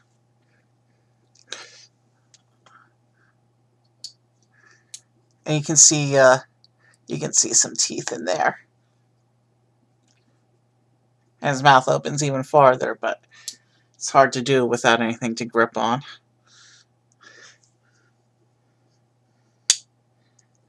Alright, and then we're supposed to add one of these ball joint pins into the back here. And then these whip pieces. Now these are cool because in the Avatar story, these are actually, they look like brains, but what they are is they're antennae that are connected directly into the creature's brain. And then when the Na'vi go and ride the creatures, and a lot of the animals in the jungle, in the Pandoran jungle, have these things. The dire wolves have them, the dire horses have them too. Of course, the banshees. And when a Na'vi goes to ride it, they can connect with these antenna rain lasso things, and they can actually mentally connect with the creature that they are riding, so that they can so that they can respond as one unit to the environment. So we're going to attach the ball joint onto the little neck piece we made, and boom, our Banshee now has a head.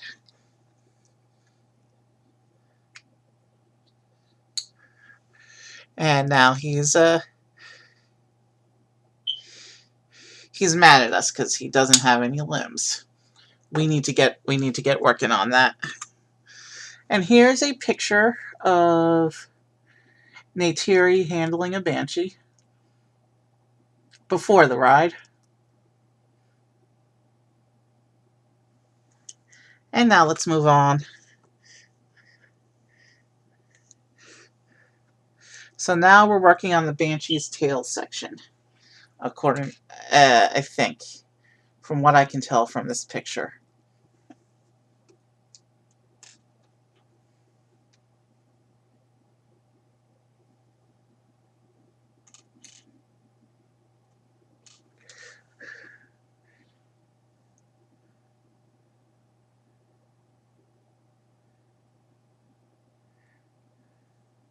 Oh, I see what's going on here. I got confused about pieces for a moment. But yeah, this is the way they're supposed to go.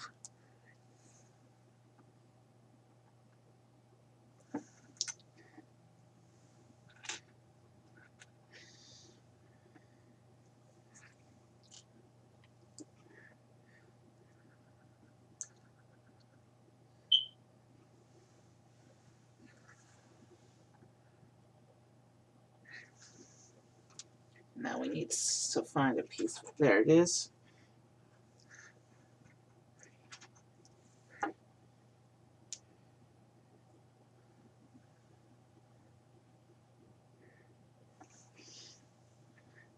And here's a piece that was introduced way back in Classic Dinosaur.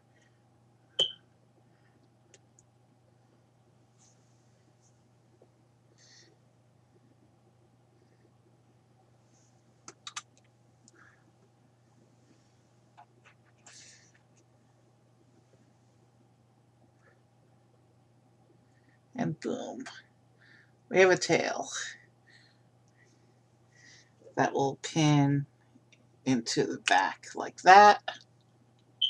And boom, the tail can whip around a little bit. All right, let's keep going.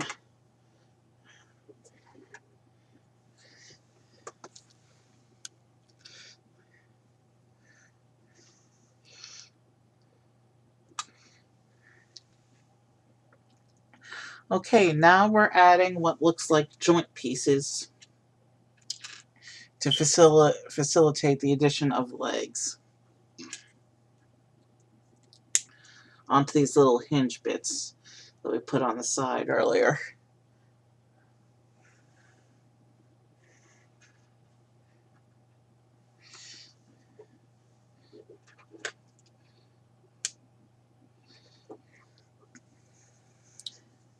And then we have some green ones like that, I think is what it's trying to show me.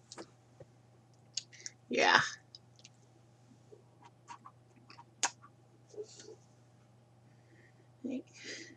That looks like it might be the rare sand green. Sand green, sand blue, sand purple, and sand red are some interesting colors that are not often seen. But they add some nice, pretty, they're nice and pretty when they are used, which is only rarely. Okay, we need to find the hinge piece. And given their uses mainly in hinge pieces here against other greens, it suggests to me that they're only being used because Lego probably has a limited color palette for that particular piece.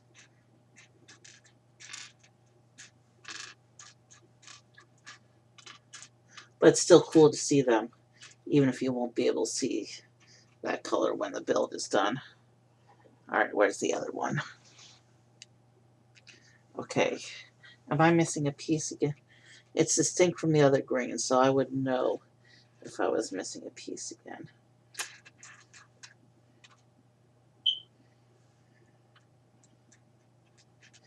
And there's no longer any pieces big enough for other pieces to hide under.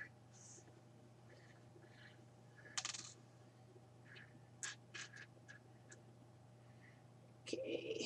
This is why we don't remove the bags from the project until we finish. This is why we don't throw out the trash till we finish the project. But I'm not seeing the sand green hinge. Is it under something? Not under there. Not under there.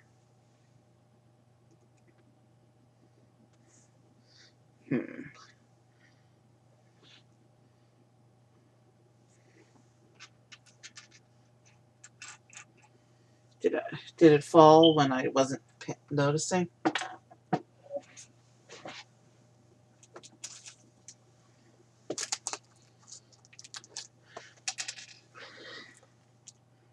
Give me a moment. I'm going to check the floor.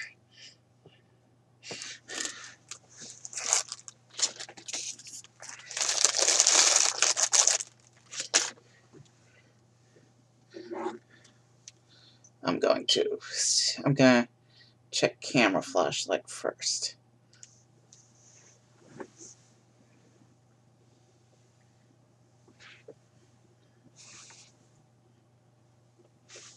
Found it.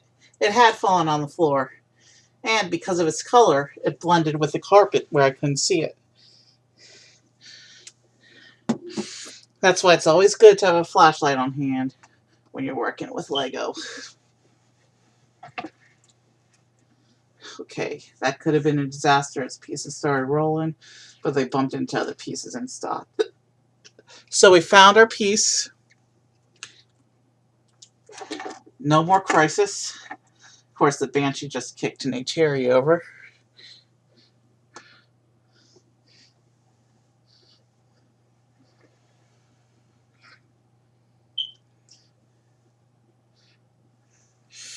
All right. Let's add this. Let's add this piece into here. And then next page. Okay, so this page is saying to do it two times. So we're going to build the two copies simultaneously, step by step, to save a little time rather than build the whole section and then go back and do it again. Now when we do this in computer Lego, we can just copy paste the whole thing and boom, you only have to build it once. But in real Lego, it doesn't work like that.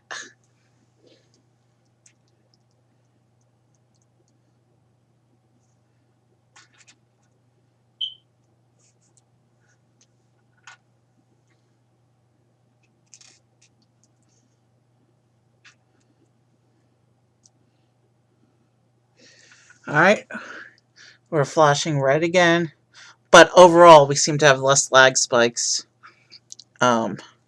so far this part of the stream, because our total drop frames for the stream is going down. So maybe things are getting better. Hold on a second.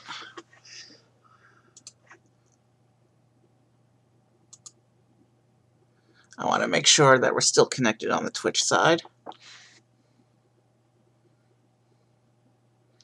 But then I'm going to pause it again so it's not to reduce bandwidth.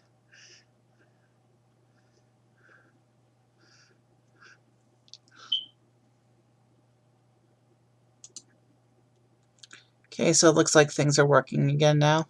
I want to make sure that we're... Alright, let's keep going. The next step.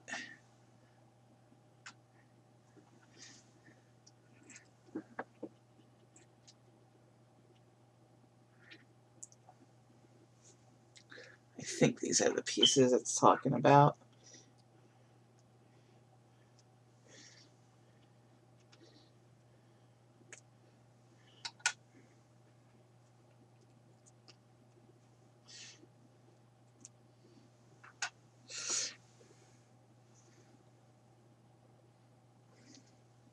And then a little rod into there. And push it through so it's even. Same thing on this one.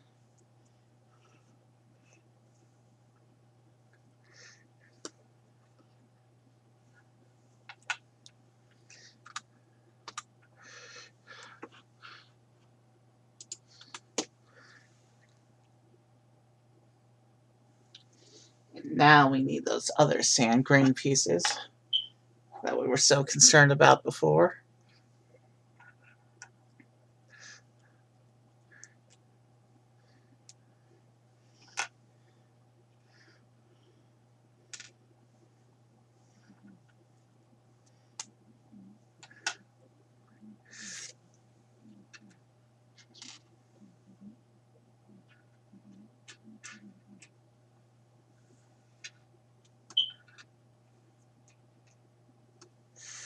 Okay. Then we need a few more of those little black axle rods.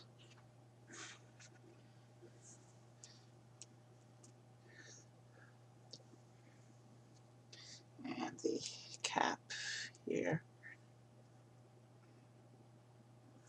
Wrong piece. This is the piece I meant to pick up.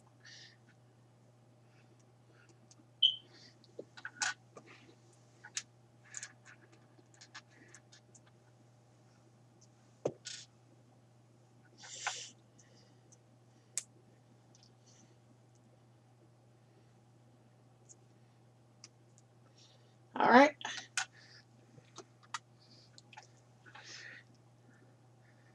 So it looks like these go on to here like this.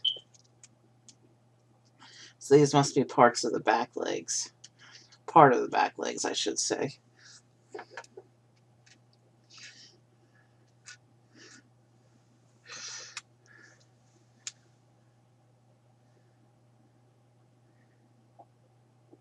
Or you know what that is actually? That's not legs. It's telling us to put these pins through all those holes. We're about to see things get really interesting.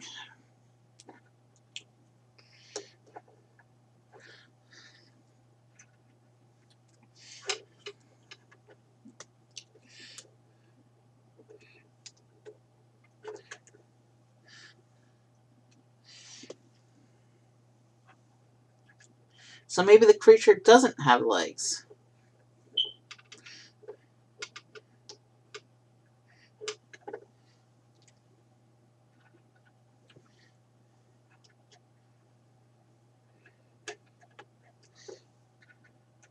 All right.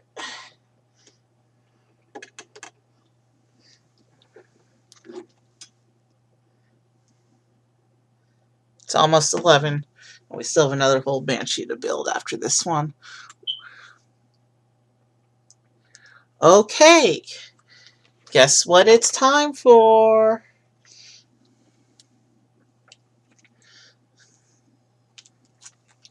It's time for the back wings off of these plastic sheets.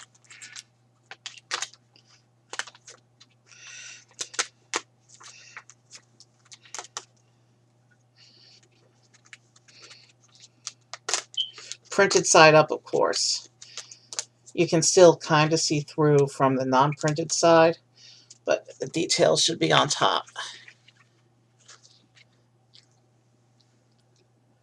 So, how does it have it lining up?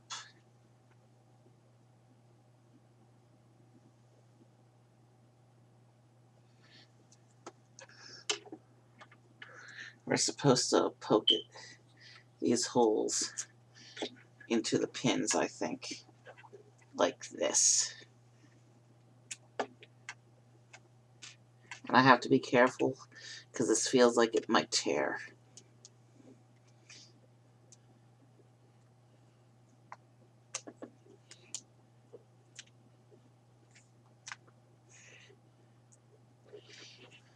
Line them up. That first one went in so easily. I don't know why these other two are struggling.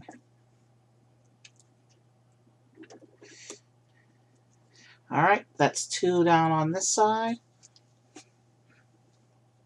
And then if we can just line this one up with the hole. Boom, it goes in.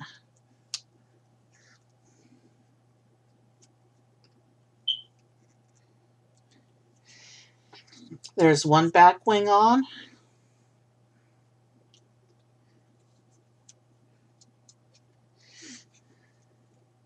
There's one hole, 2 holes,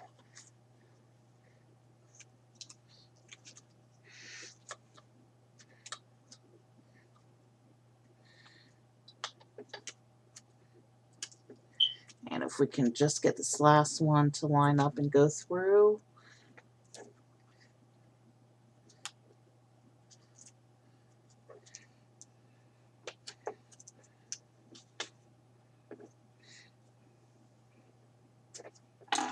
No, we got it. We got the back wings on. We bent them a little bit, but that's okay. What matters is they're on, and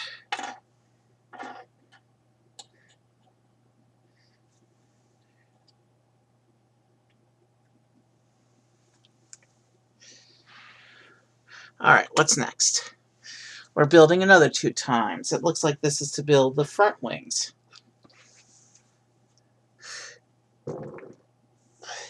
Excuse me.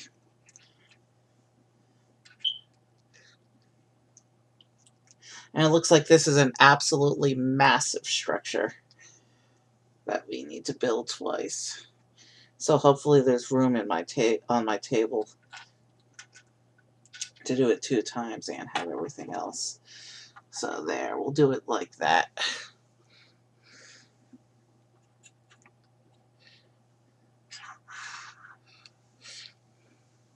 There, Neytiri's sitting in front of the almost completed Banshee.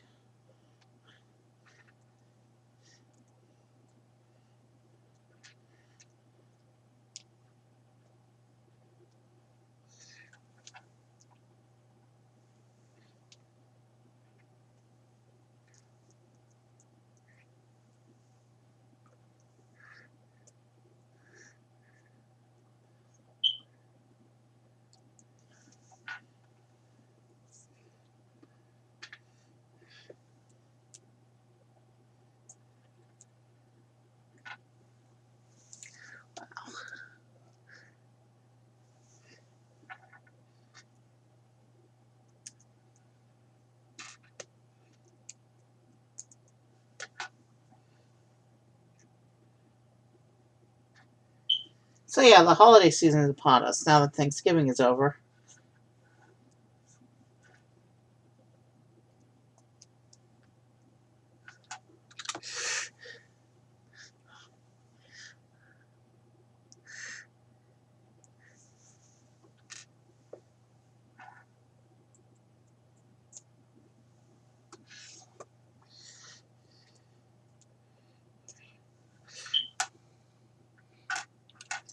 But the Banshee actually looks like something now.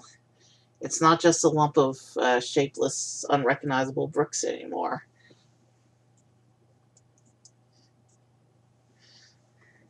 I like this use of this printed vinyl wing piece. It allows for a level of detail that would not have been possible if they tried to go for it with bricks or even printed bricks. It's a thing they do sometimes with dragons, is they'll give them printed wings like this.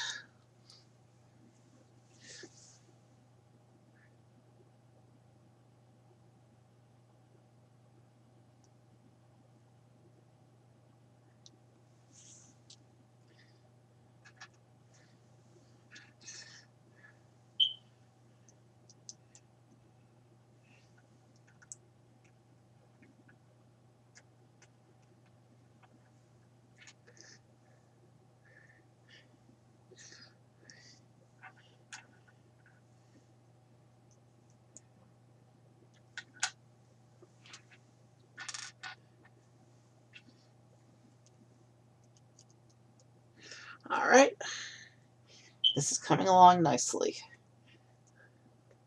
We're building the supports for the big front wings now.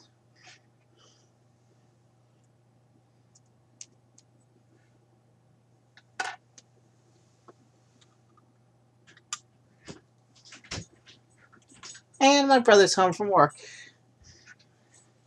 Hey, how are you? I'm on stream right now. So no TV. That's fine. My stuff is where I said it should be, right? Maybe. You can confirm, but don't get mad while I have camera rolling. Computer on the tray table. Bottle in the kitchen. Maybe you can check. My Legos came in. Nice. Hey, this is what I'm building tonight. Okay. Is your microphone on right now? Yes. Okay. Then I won't be long.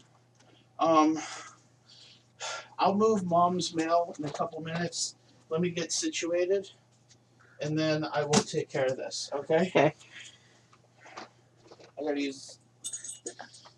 I gotta do a couple things before I can move that off your stuff. I'm on the second of 3 instruction books. So I've been going about 2.5 hours, and I'll probably be going at least another hour more. And then this is mine. I'll This- take that as well when I. This Lego set is a lot bigger than it looked in the pictures. Cool.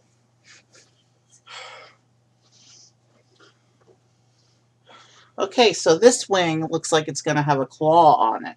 You have any viewers? I have no idea. We're dealing with bad lag tonight, so I'm not running the stream window as like I usually do. I'm just running the studio and pray that it's recording. Okay.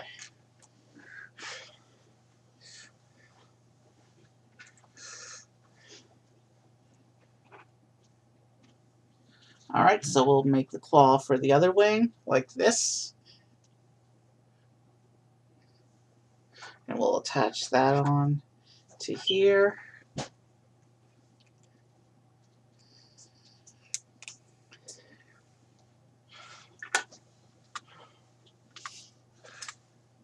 And then, okay.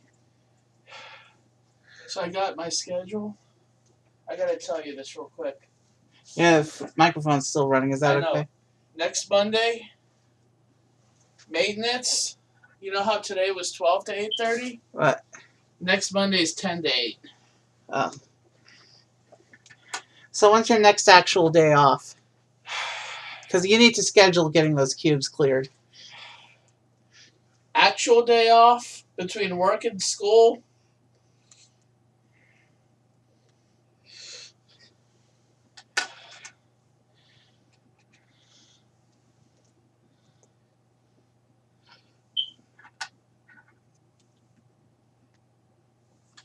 Alright, so the wing supports are almost done.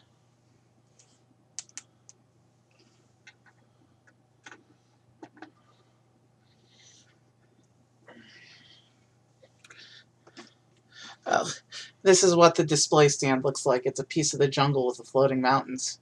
See? My next actual day off is next Wednesday. You think that's when you're doing the broom thing? I don't know. I'll talk to Toby. Because I need those cubes. I'll talk to Toby. Then the following day off is the following Monday, and that's the day of the holiday party. So I probably won't be doing anything then. Alright, let me get back to this. Yep. Okay, so it says to attach them in this configuration, but I'm actually going to put the wing pins on before I attach them. And it looks like there's 5 connection points for this wing. So, I'm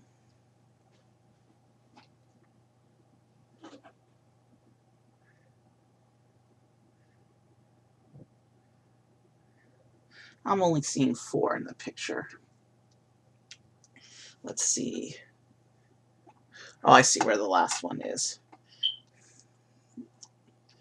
So I may actually put, given the difficulty I had getting the wing vinyl on before, I think with this one, with the front wings, which are even bigger and therefore easier to mess up, I'm going to attach the wing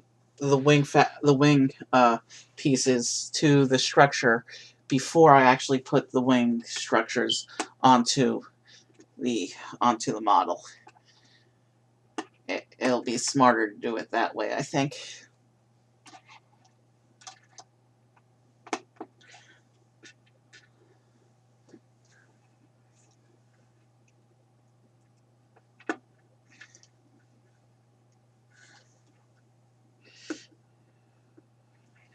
Okay, so there should be 5 on each wing, like this.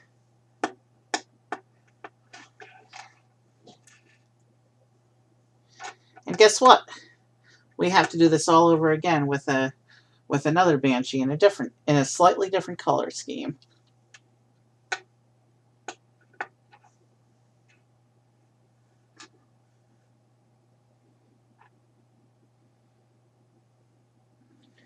Okay, I should have one more peg.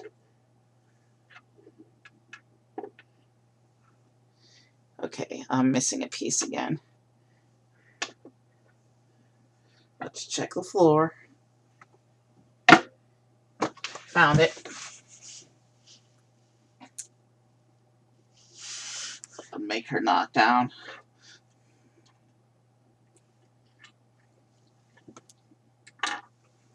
Alright, let's get the table back into position.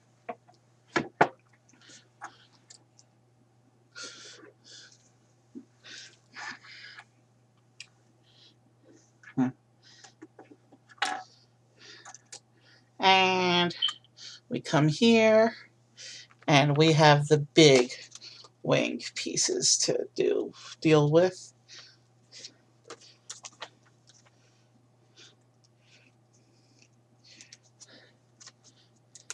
It looks like they extend way past the support arms.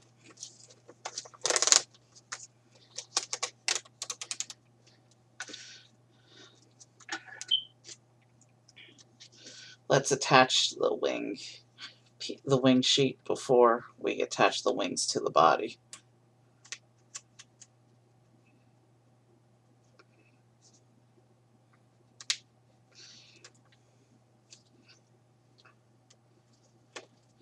And this one's even more important to get everything lined up. Yeah. But I'm feeling more comfortable with this one, doing it separately from being connected to everything. No chance for accidental breakage of completed sections.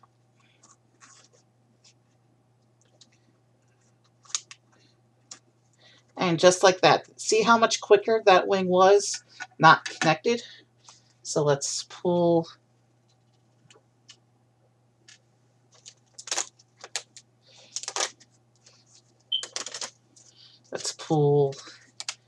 this one off now. And let me just discard the sheet.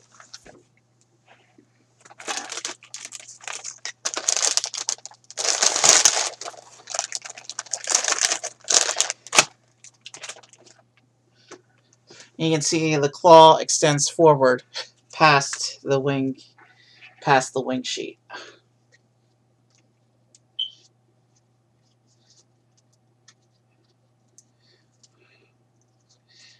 Which is a cool attention to detail.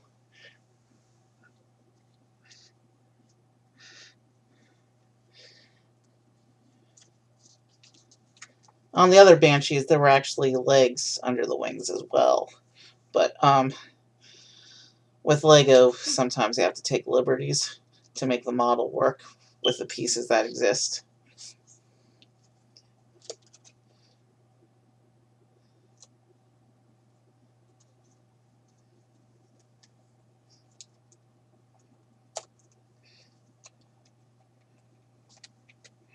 Alright, so this wing is now connected, and now we just have to slide these two wings onto the Banshee.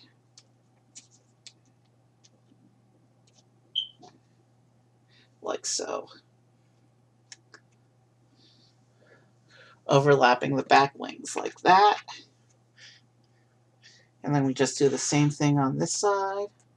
We slide that connector in. Boom.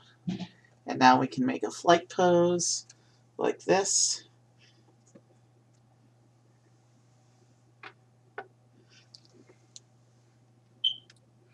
And boom.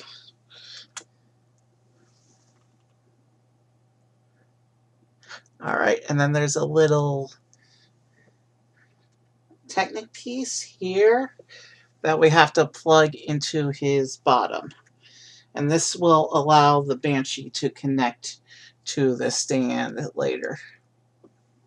So this little piece here is just going to go in the back here, and you probably can't see that. But if you look at the bottom of the Banshee, we now put in a little, right there, a little piece that will allow us to connect it to the display stand later.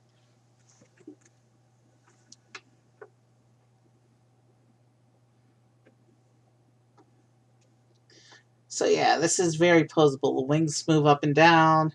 The tail can be posed. The neck and head can be posed. And of course, the jaw can open if you're careful.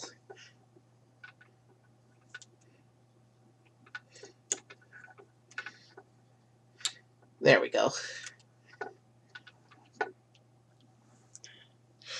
We've got our first Banshee. And now,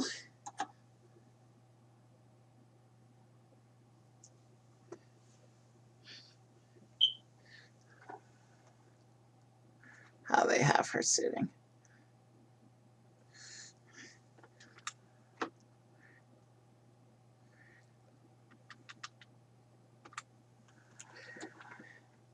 Is her spear in the picture?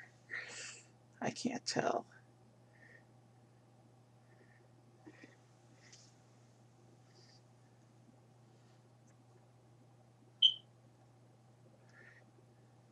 They have her lying down on top, holding onto the reins. So I think we have to take the spear out. So this is how you attach a Navi person to the Ikran. You have to, they grip onto these whip things like this in each hand. Hopefully there's a place on the display stand to hold the spear. And it doesn't look like she actually, no,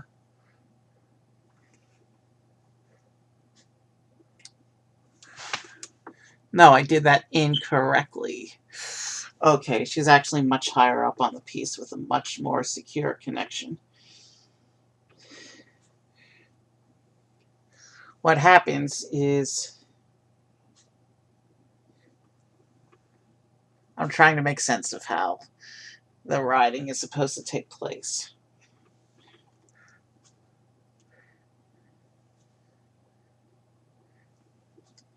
So it looks like they come up around. So the hands are actually free and she can hold the spear once we figure this out. But let's point her tail straight up so it's not... No, we can't do that.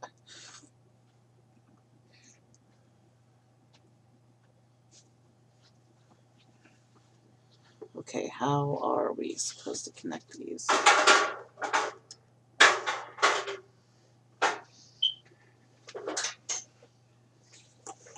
So, it looks like it connects to the hair piece like that, but then only one side can connect. So, I'm not sure. Good job with my stuff, Evan. So maybe we connect the hair piece that way, and that secures it. But then the other piece, maybe, if we wrap around and connect over the tail. No, that's not a connection. So how exactly are they supposed to be riding? I need to... Let me pull out my book and study, and let me pull out the book so I can study it more closely. Okay.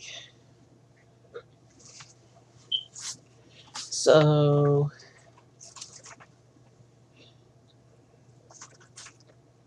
let's see, the one piece connects to the hair.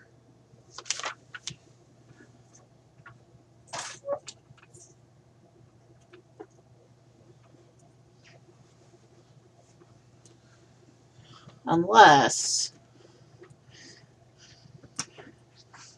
there's a little knob on the hair here. So if we do this, we have a full 360 connection with both of the appendages.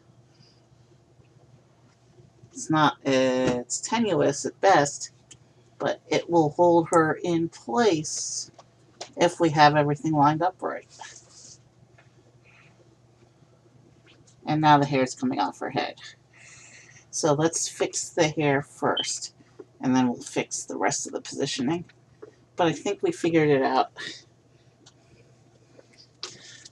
That's what I'm going with right now.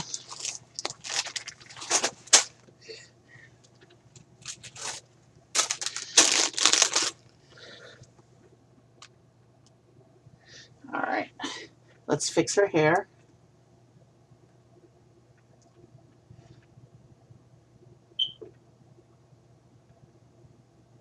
Alright, let's get her line back onto the beast.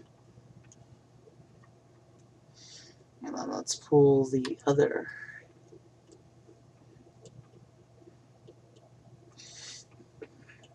Alright, so she's centered on the beast like this. And now that knob goes into that piece of the hair like this, I think. But that doesn't really stay.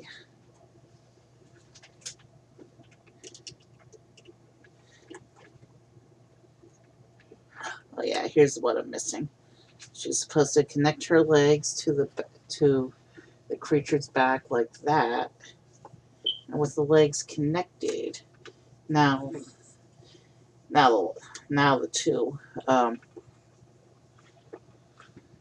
now these two reins should hold everything in place.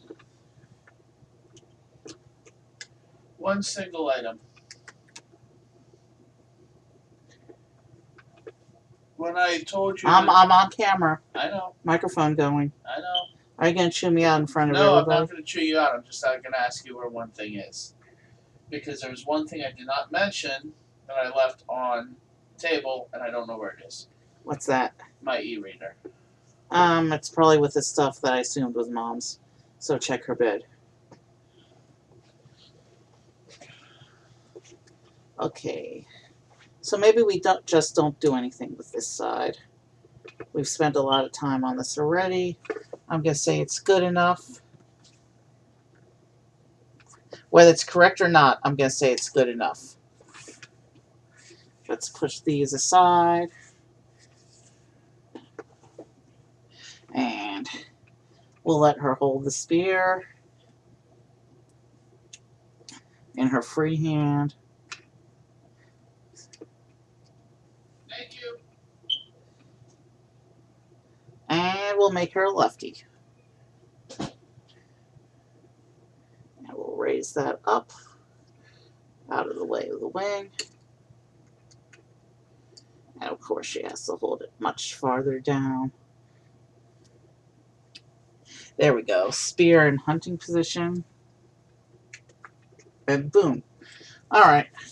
I think we've got a good setup for the first Banshee.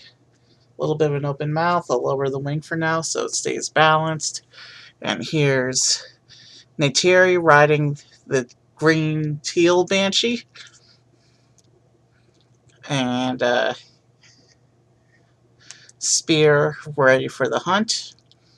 And let's go ahead and set this one aside and get ready to build Jake's blue Banshee. So I've run out of temporary holding spaces. Let's do, alright, let's do it like this. Alright, Neytiri and her Banshee are now out of the way. Let's go ahead and begin. Let's go right into Jake. There's slightly less pages, but he looks the same detail-wise, but there's slightly less pages. So his Banshee might actually have a slightly smaller body. We'll see how it goes.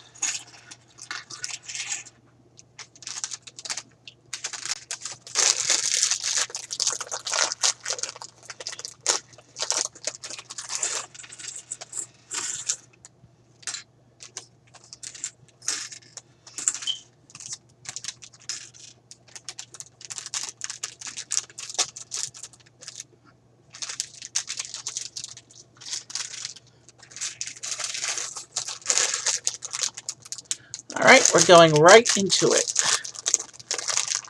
Because now it is starting to get late. It's almost 11:30. And we still have another whole Banshee to build. Stream's been going just under 3 hours. It's not uncommon for bigger Lego sets to be multiple hour streams. You've seen that with the virtual Legos we've done before. But this is our first physical Lego we're doing of a size that warrants such a longer stream.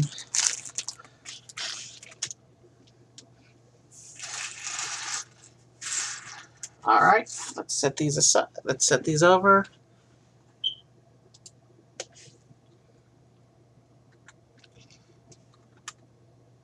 And before I begin, I'm just going to come over here and check and make sure the stream is still functioning.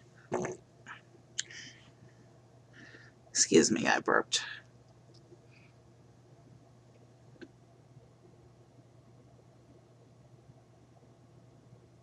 I begin. I'm just going to come over. Okay, we seem to be still running. So let's get going and start building the third and final section of this build. And of course, we have the wing sheet at the end of this build. So now we have to build Jake. He has long legs, tail,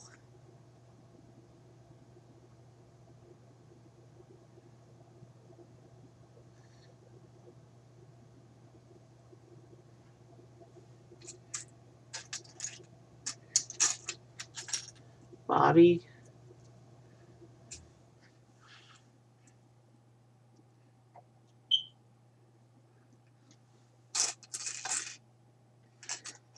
head,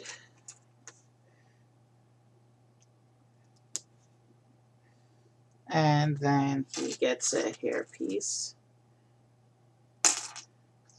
Be interesting to see how we're supposed to connect him. He only has one prong on his hairpiece.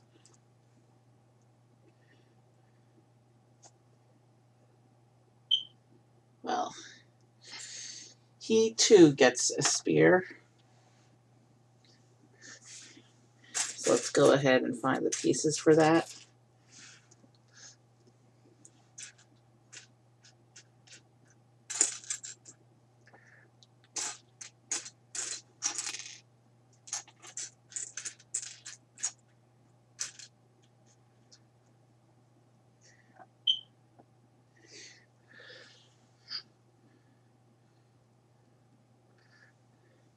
His spear is built exactly the same way.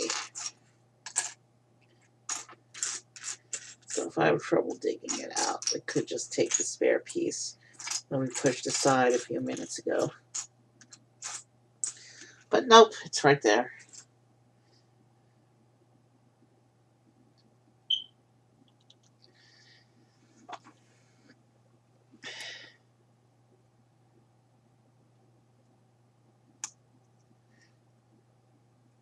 So he too will be reclining.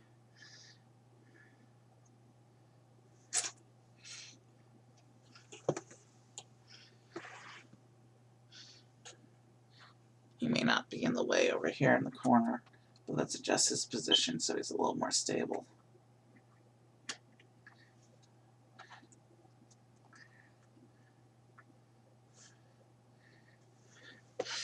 Good enough. Let us begin.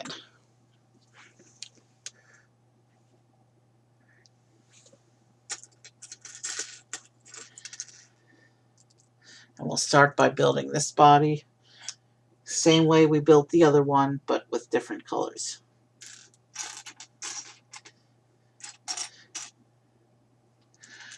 Wow, the stream's going a lot longer than I anticipated tonight, but that's cool, because I haven't streamed all weekend. I missed you guys. It's too bad we had to have a laggy night.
I'm really enjoying this build.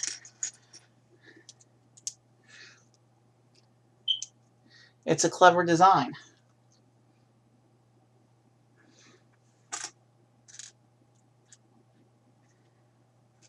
And it's beautiful.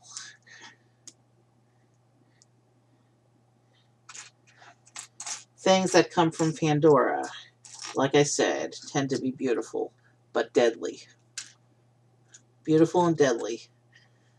And the things that go to Pandora with the humans, not so much beautiful, but still as deadly.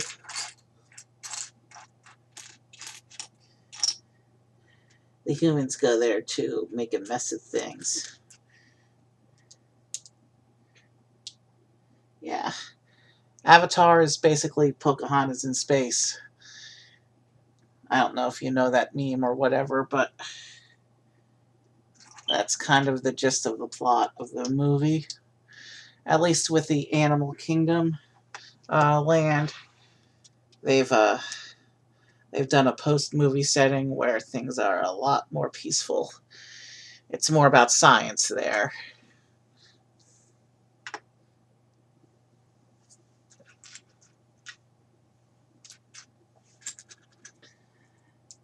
Now, in the Animal Kingdom land, there's two rides. Navi River Journey, which is a relaxing boat ride through the jungle, and you get to see creatures, and at the end of the ride is one of the most complex animatronics ever built by Disney. And she's really cool, and it's one of the more unique animatronics they have, the Navi Shaman. In addition to Navi River Journey, the actual signature ride for Pandora at Animal Kingdom is Flight of Passage, where you're actually riding a Banshee. You get put into an avatar body. Basically, in the avatar world, the humans have come up with a system where they can connect humans.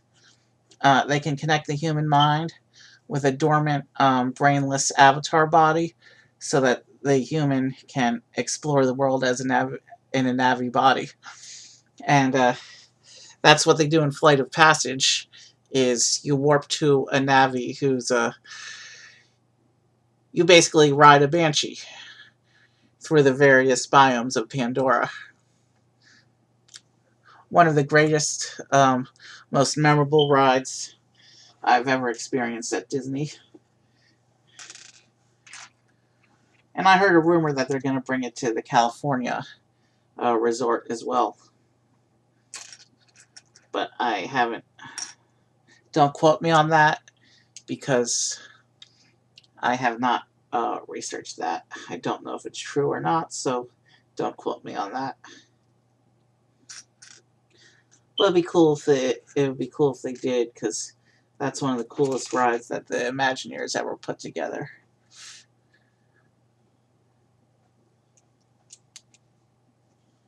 So,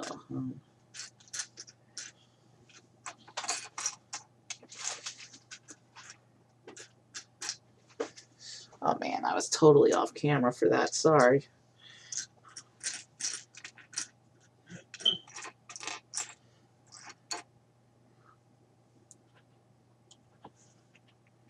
Alright, where's the other piece? Where's the little bracket? I see the big bracket. There it is.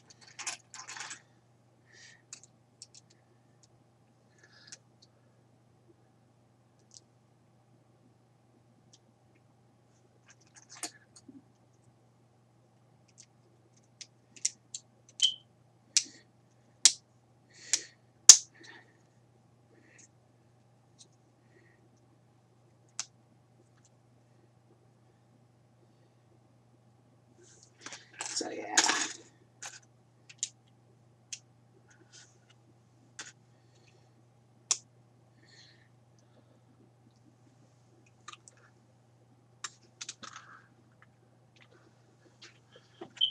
What just happened? Oh, I don't want that on the floor. That's too nice to go on the floor.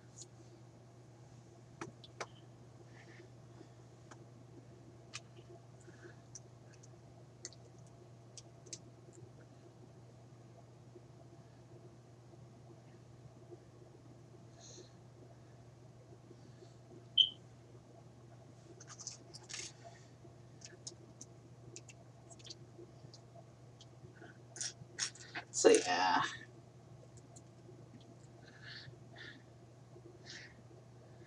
I can already see a difference in the build, but it's pretty much the same structure. So maybe the subtle difference is where the page count difference will lie.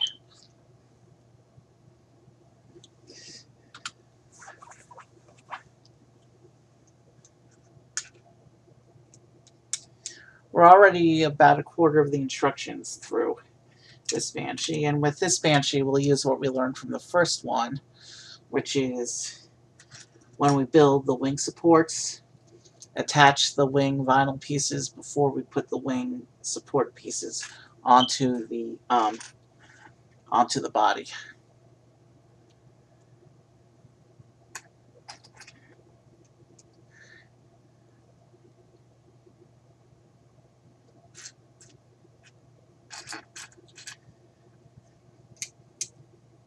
So yeah, this is pretty much the same build, just in a different color scheme. And the colors aren't even that terribly different. I'd said it was like a green and blue, and it is when you look at the wing sheets. But it's more like a darker teal and a lighter teal. The colors do complement each other very well, while being different enough that they're distinct. They're distinctly different beasts of the same species.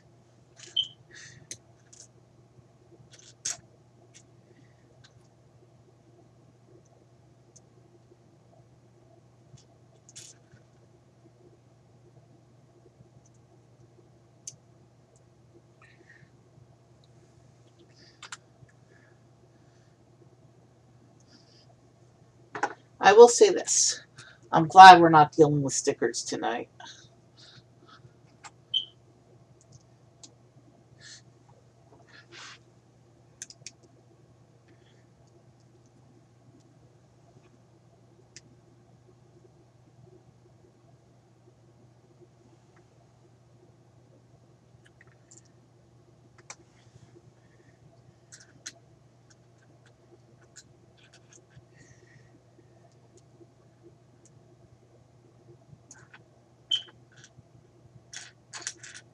This time the plate didn't eat itself. It stayed right under my nose until it was needed.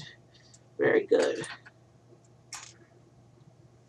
And now we put on that little shield piece that I like.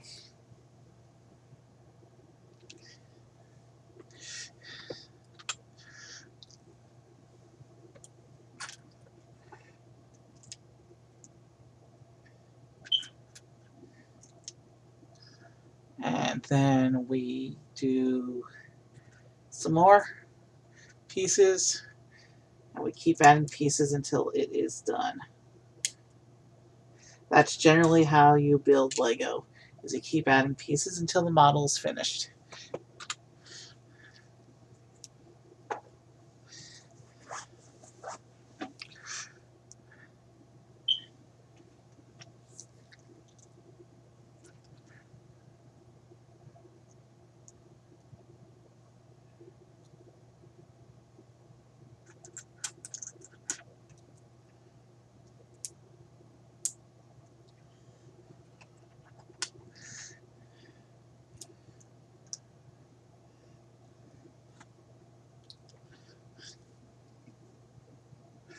So now we're starting to add the side pieces to the build, like we did on the other one.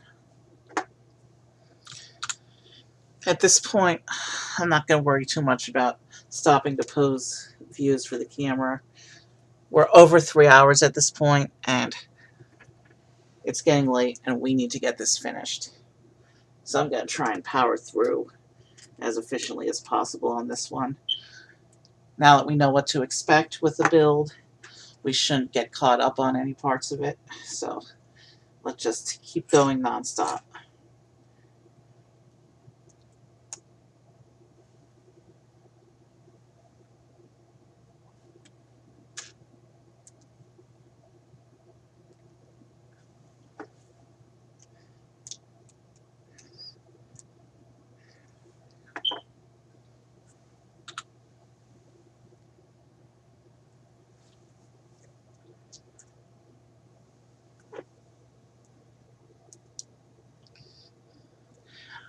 I do like the level of detail that brick building animals allows for. And the posability, since you can't get that with dedicated animal figure molds.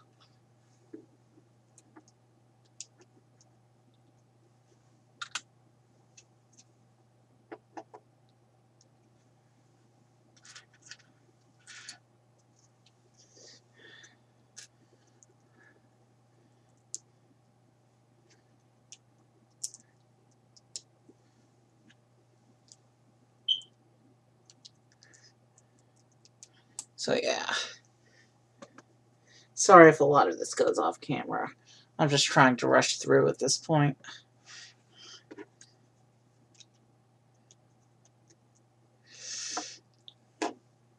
Usually I try and stay up and process my video same night so I don't forget. But I'm not sure if I'm feeling that tonight. So certainly I'm going to wait for the VOD. I don't want to forget that. But I probably won't wait for the video to process. I'll probably just do that when I get up.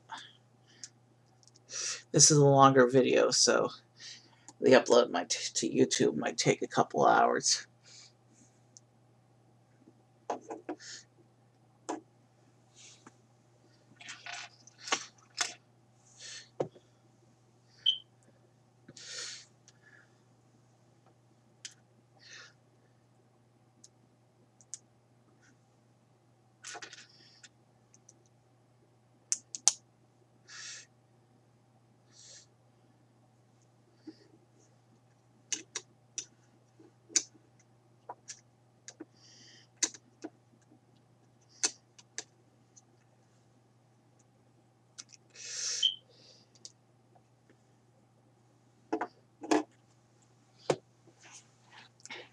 This is a fun set, and I'm glad I chose it for my very limited display space.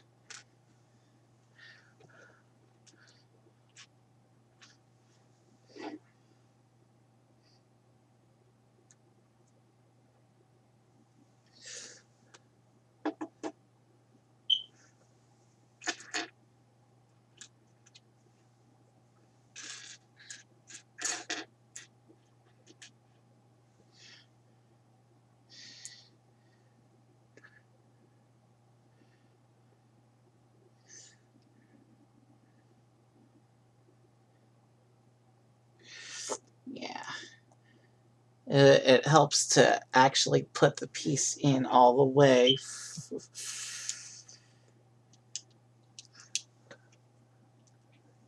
Okay, we're already about halfway done with the second Banshee.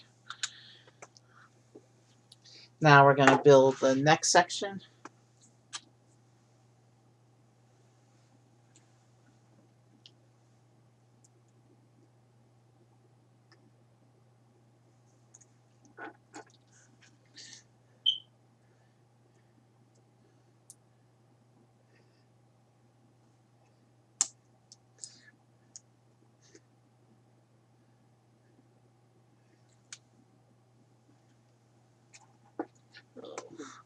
I'm going to need to stretch soon as well. But I think I need to power through and get this done first. I wonder who will actually be left for a raid when we finish. Because it's late Monday night, which means we probably won't see a lot of people on. And there's no way I can stretch this to 3 a.m. and wait for that one musician that I like in Europe. That's definitely not happening. Alright, let's put his head together.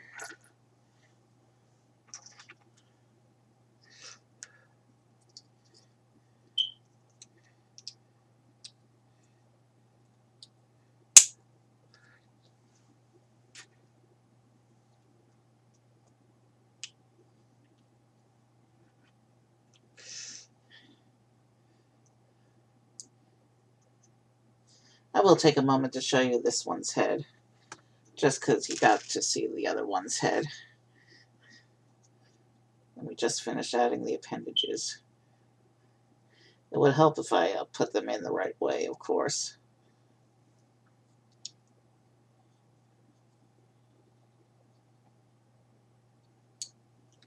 So here's Banshee number 2's head. You can see it's slightly different color. And now let's keep going with the build. Let's not stall for anything. It's late. And there's a picture of the Banshee.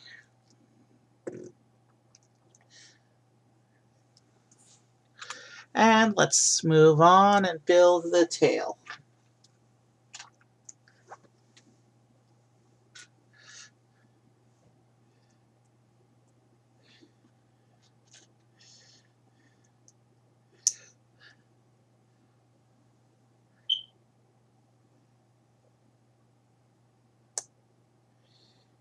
Okay.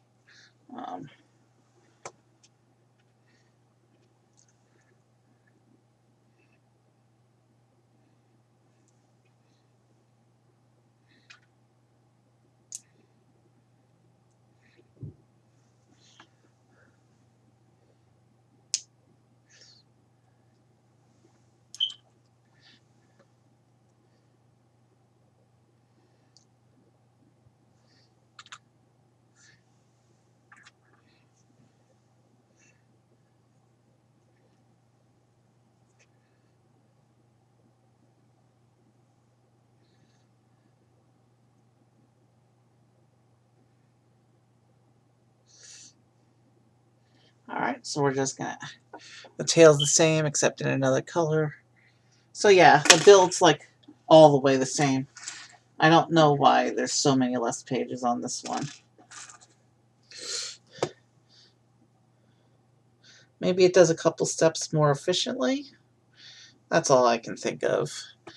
But there's no way to prove that without going through step by step through both books. And you know I'm not going to take the time to do that because we're trying to just get it done at this point. So the Banshee's body is done, and now we got to work on the wing structures. After we add the hinges, of course.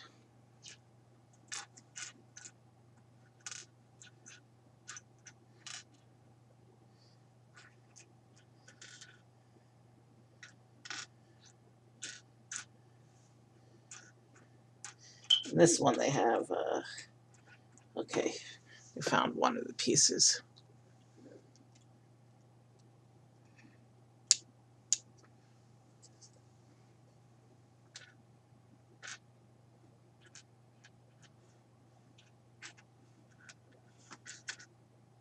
And the other one. So now let's get the ones for the back.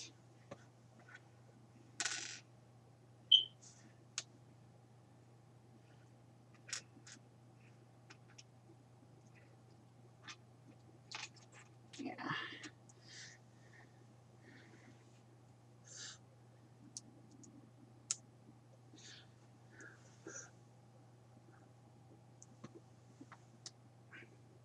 We're close enough to getting done, even though I desperately need a water break. I think I'm just gonna wait. We don't have that much more time to go if we power through. We've already put the wing hinges on, which means the next thing is to actually make the 4 wings. So let's do it. Same deal as before. It says to do them 2 times. So I'm gonna build step by step 2 of each section, and then I'm gonna add the wing sheets before I add the wing supports to the body.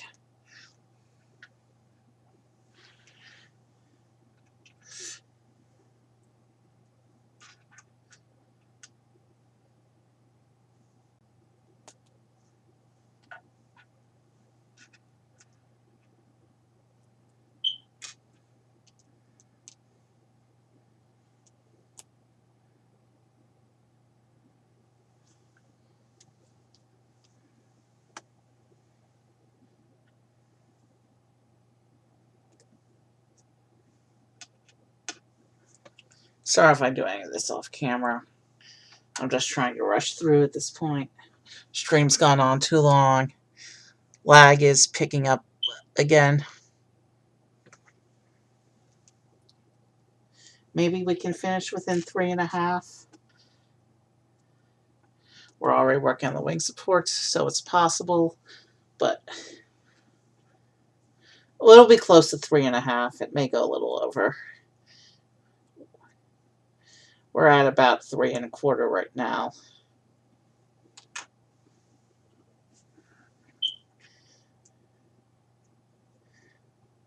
I didn't anticipate the set would take this long, though I did know going in that it would take a while.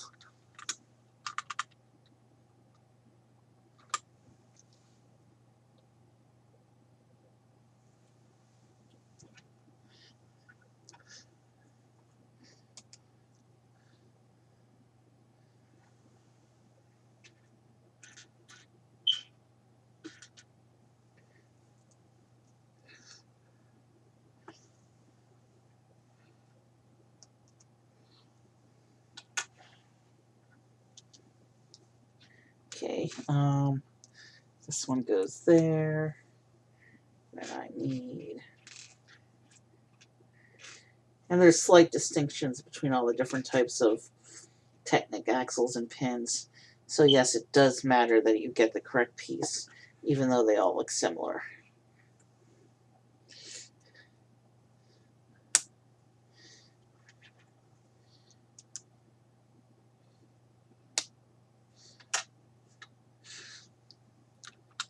Alright, so this is going to go on like that, and like that. And now we're going to add in the 6 pins.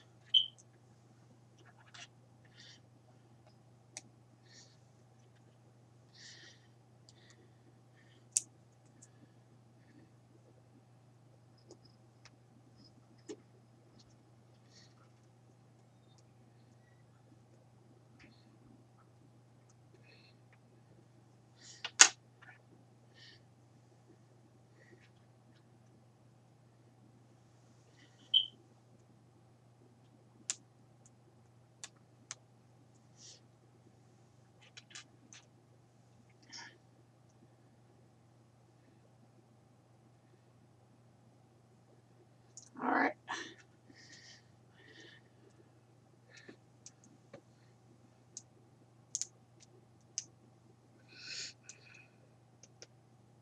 The pins are in the supports. And now let us put on the back wings.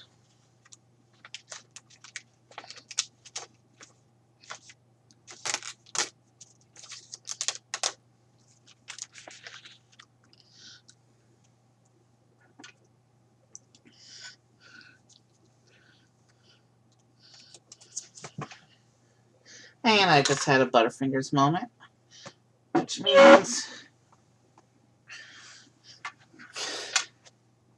that often happens when I'm getting tired, so it's a good thing we're almost done, isn't it?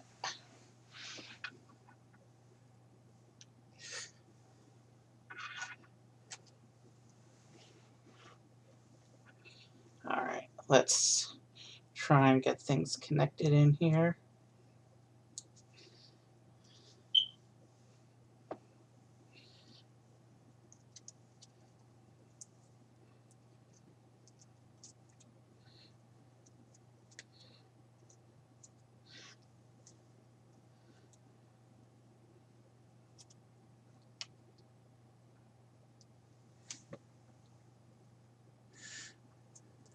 Okay, that's 2 pegs for this flap.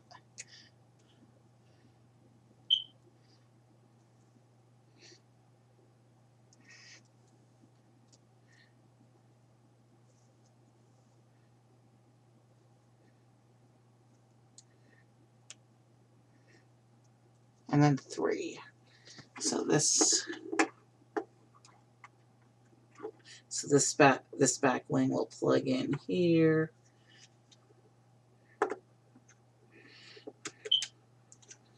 Like that. And that will do the same thing. We'll attach this back wing to the support.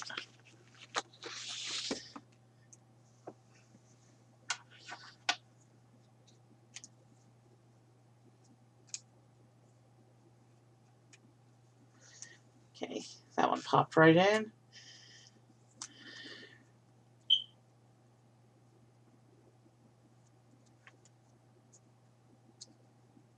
And that one. And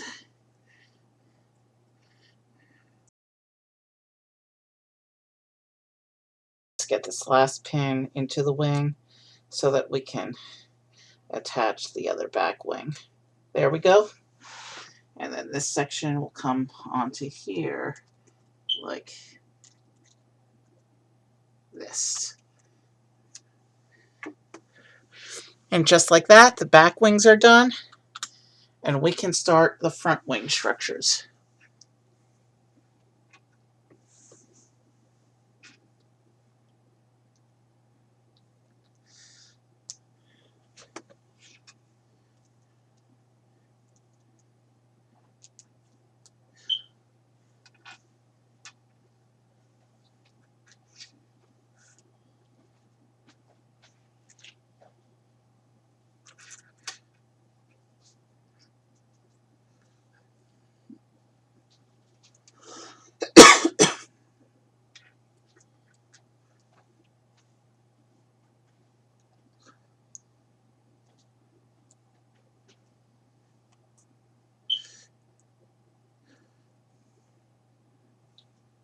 All right, we're just going to keep going. And I think for these wings, I think we're going to do the whole page before switching piece, because that'll be a little bit more efficient, I think. We shave seconds, if anything, but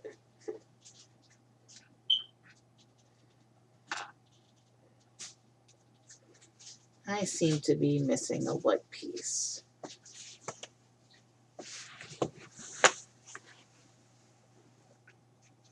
I seem to have found a white piece. Let's keep going.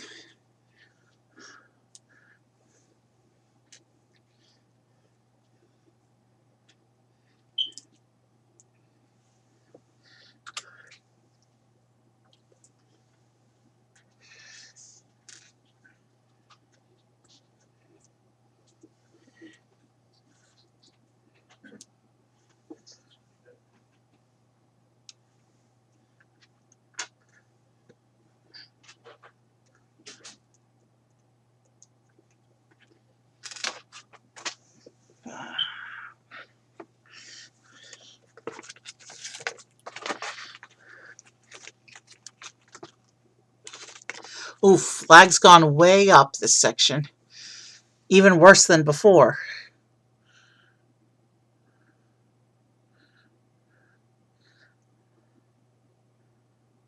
I'm not sure what happened there, but we can't worry about it now.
Alright, we're just going to keep going.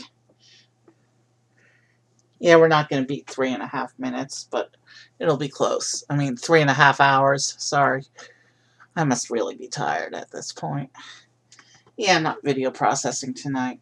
I'll wait for the VOD, and then I'll go to bed.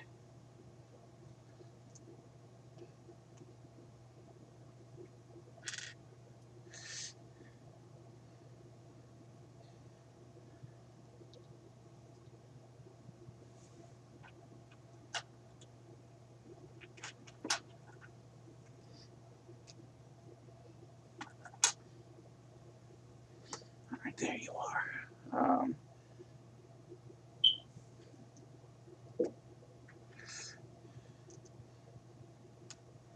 we're almost through this madness. It's been a ride. And I'm so happy to have brought a little piece of Pandora home. This is a beautiful set. Probably one of my favorites in the line. That isn't, the big tree one that I can't afford.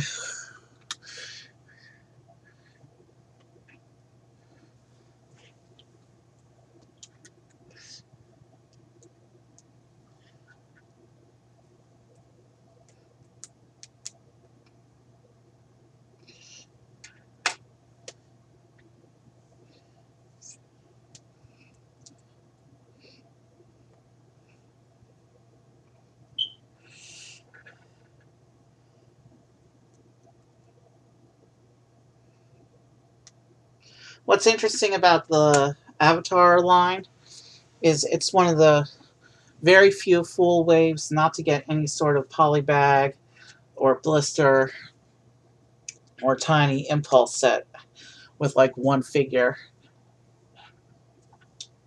Pretty much every theme does that, but this theme did not. You just have the 9 sets, which are the full builds, and that's that.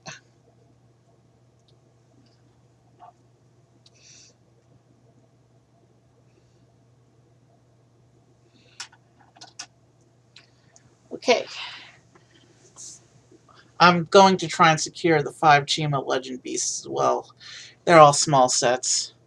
So, with them, I should be able... With the Chima Legend Beasts, I'll probably do a marathon stream with those. It'll probably be around this length. They're comparable in piece count to the mechs. So, and that was a 2-hour stream. Doing 3 of them, and there's 5 of the Chima Legends. That's definitely on my list for next year. They're long retired, but the Legends have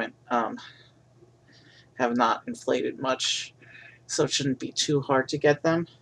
Alright, let's put our wing pins in. Did the internet go out? No. My computer isn't connected to the internet at all. Are you still streaming? Yeah, my studio's showing red, but I'm still connected. Yeah, I'm definitely still connected here, but it's loading very slowly. I don't have time for this.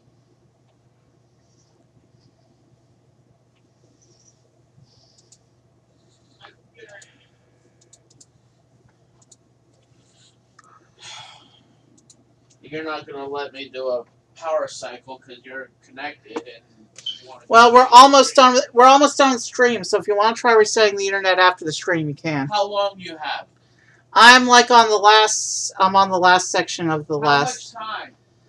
Like within 15 to 20 minutes of being done. Probably less. Probably less.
Alright.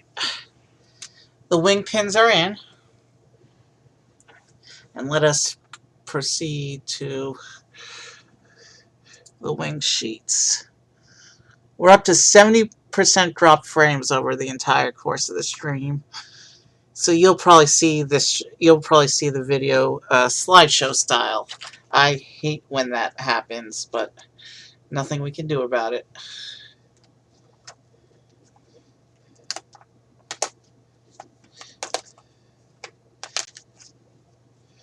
All right, we're punching out the first wing.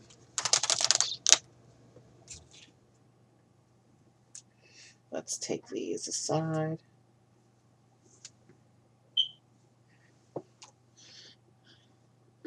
And let's start lining up this wing section. 1,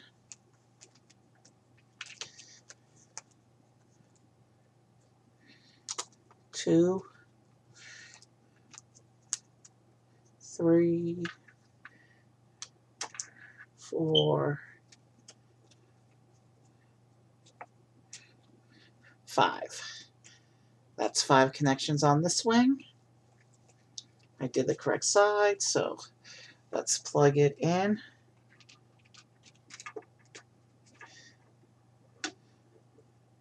And of course that makes him a little top heavy because he's no longer symmetrical. So quickly, let's get the other wing onto there. And let's dispose of the empty wing sheet.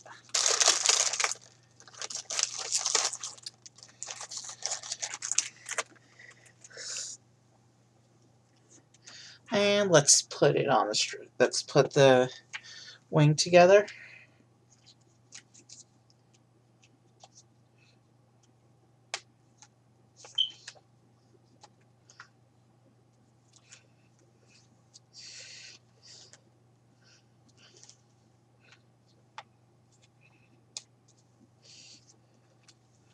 Oh, I was doing that off.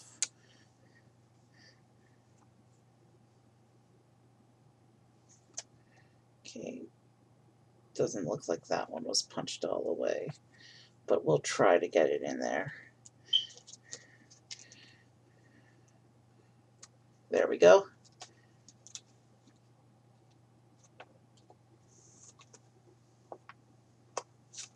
And boom, this wing is done. And we can just attach it to this side, which means it'll be time to wake Jake from his little nap. And he balances once again, because he's straight again. Now, oh yeah, we have to do the little connector piece on the bottom. That's this piece that's going to connect it to the display stand. This tiny piece just pins onto the bottom, like that. And we're ready to add Jake. So of course we take the spear off first.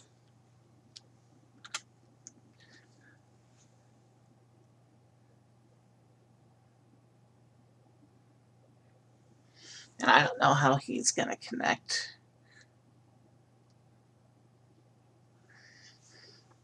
But I guess we'll start by putting his arms out.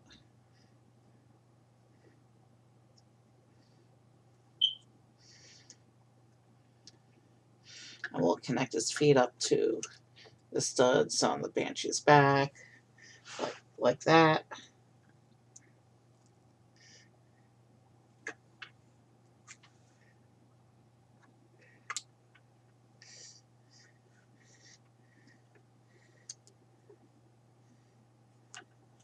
And we'll connect one to his braid. And one, I guess, we'll just tuck under his tail like that. That might be the way we have to do it, is tucking under the tail. And I have Neytiri being a lefty, so let's make him a righty.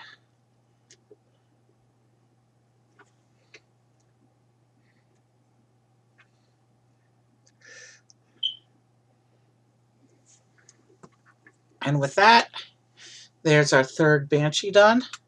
And it says this one goes on the upper hook. So the next step, there's a picture of the Banshee in flight. And I'll leave you with that picture while I get things organized here. Let's bring the jungle back on. And before we put things together, I'm going to just bag up all the little tiny bits into my bits baggie now that the builds are done. I don't ever add the spare bits to the bits baggie until we get to the last page of instructions, just in case.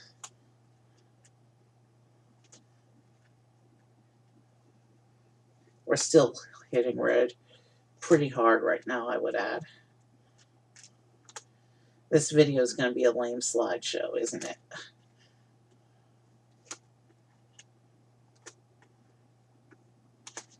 I have no idea why lag was so bad tonight. Okay, we're done with the bits bag. And before we do Jake, let's add Neytiri's Banshee, because the instructions said to put her on the lower peg.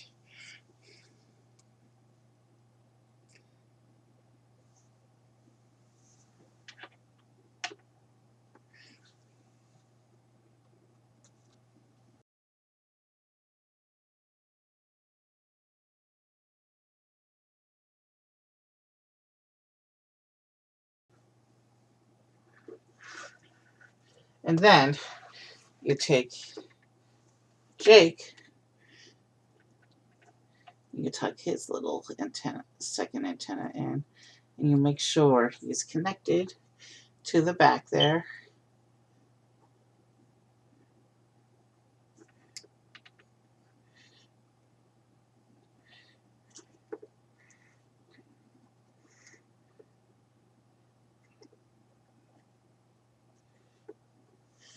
I hope that's good enough to hold. And we will stick him on top of this pole here, like that. And now we will adjust the wings into a flight position.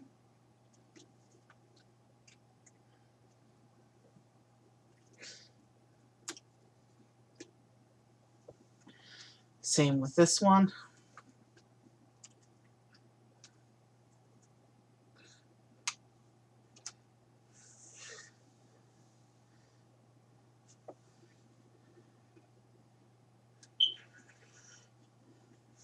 And we will turn it and move it into the camera.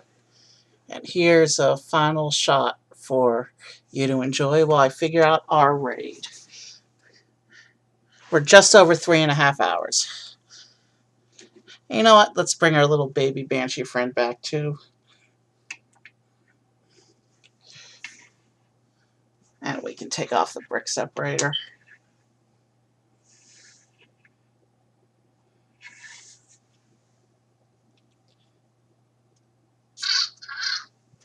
Yep.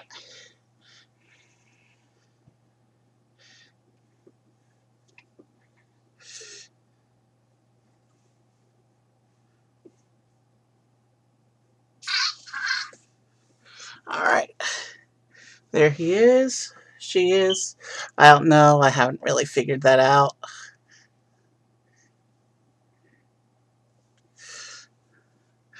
But yeah, I'd say we've got a good finished model there and a relatively well posed finish. Let's find a raid. Ooh, we're up to, wow. We've been lagging solid the past half hour. I hope we even get slideshow frames. I hope, yeah, I may not upload to YouTube right away. I may review the video first, but let's go over to Twitch and see what we can do. Who's left? John Lee, McDoodle. McDoodle has a couple hundred on. She won't notice the raid. So, John Lee also has a couple hundred, but he recognizes my channel, so let's go raid John Lee. He's doing chess tonight, but he mainly does music, And I think he's doing the thing tonight where he tries to play chess and Scrabble at the same time. Some people are cool and sane like that.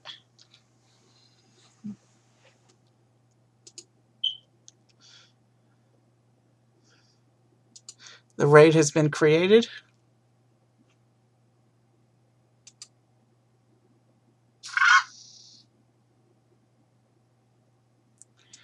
And I just hope it's going to go. Good night. We'll initiate the raid in a moment.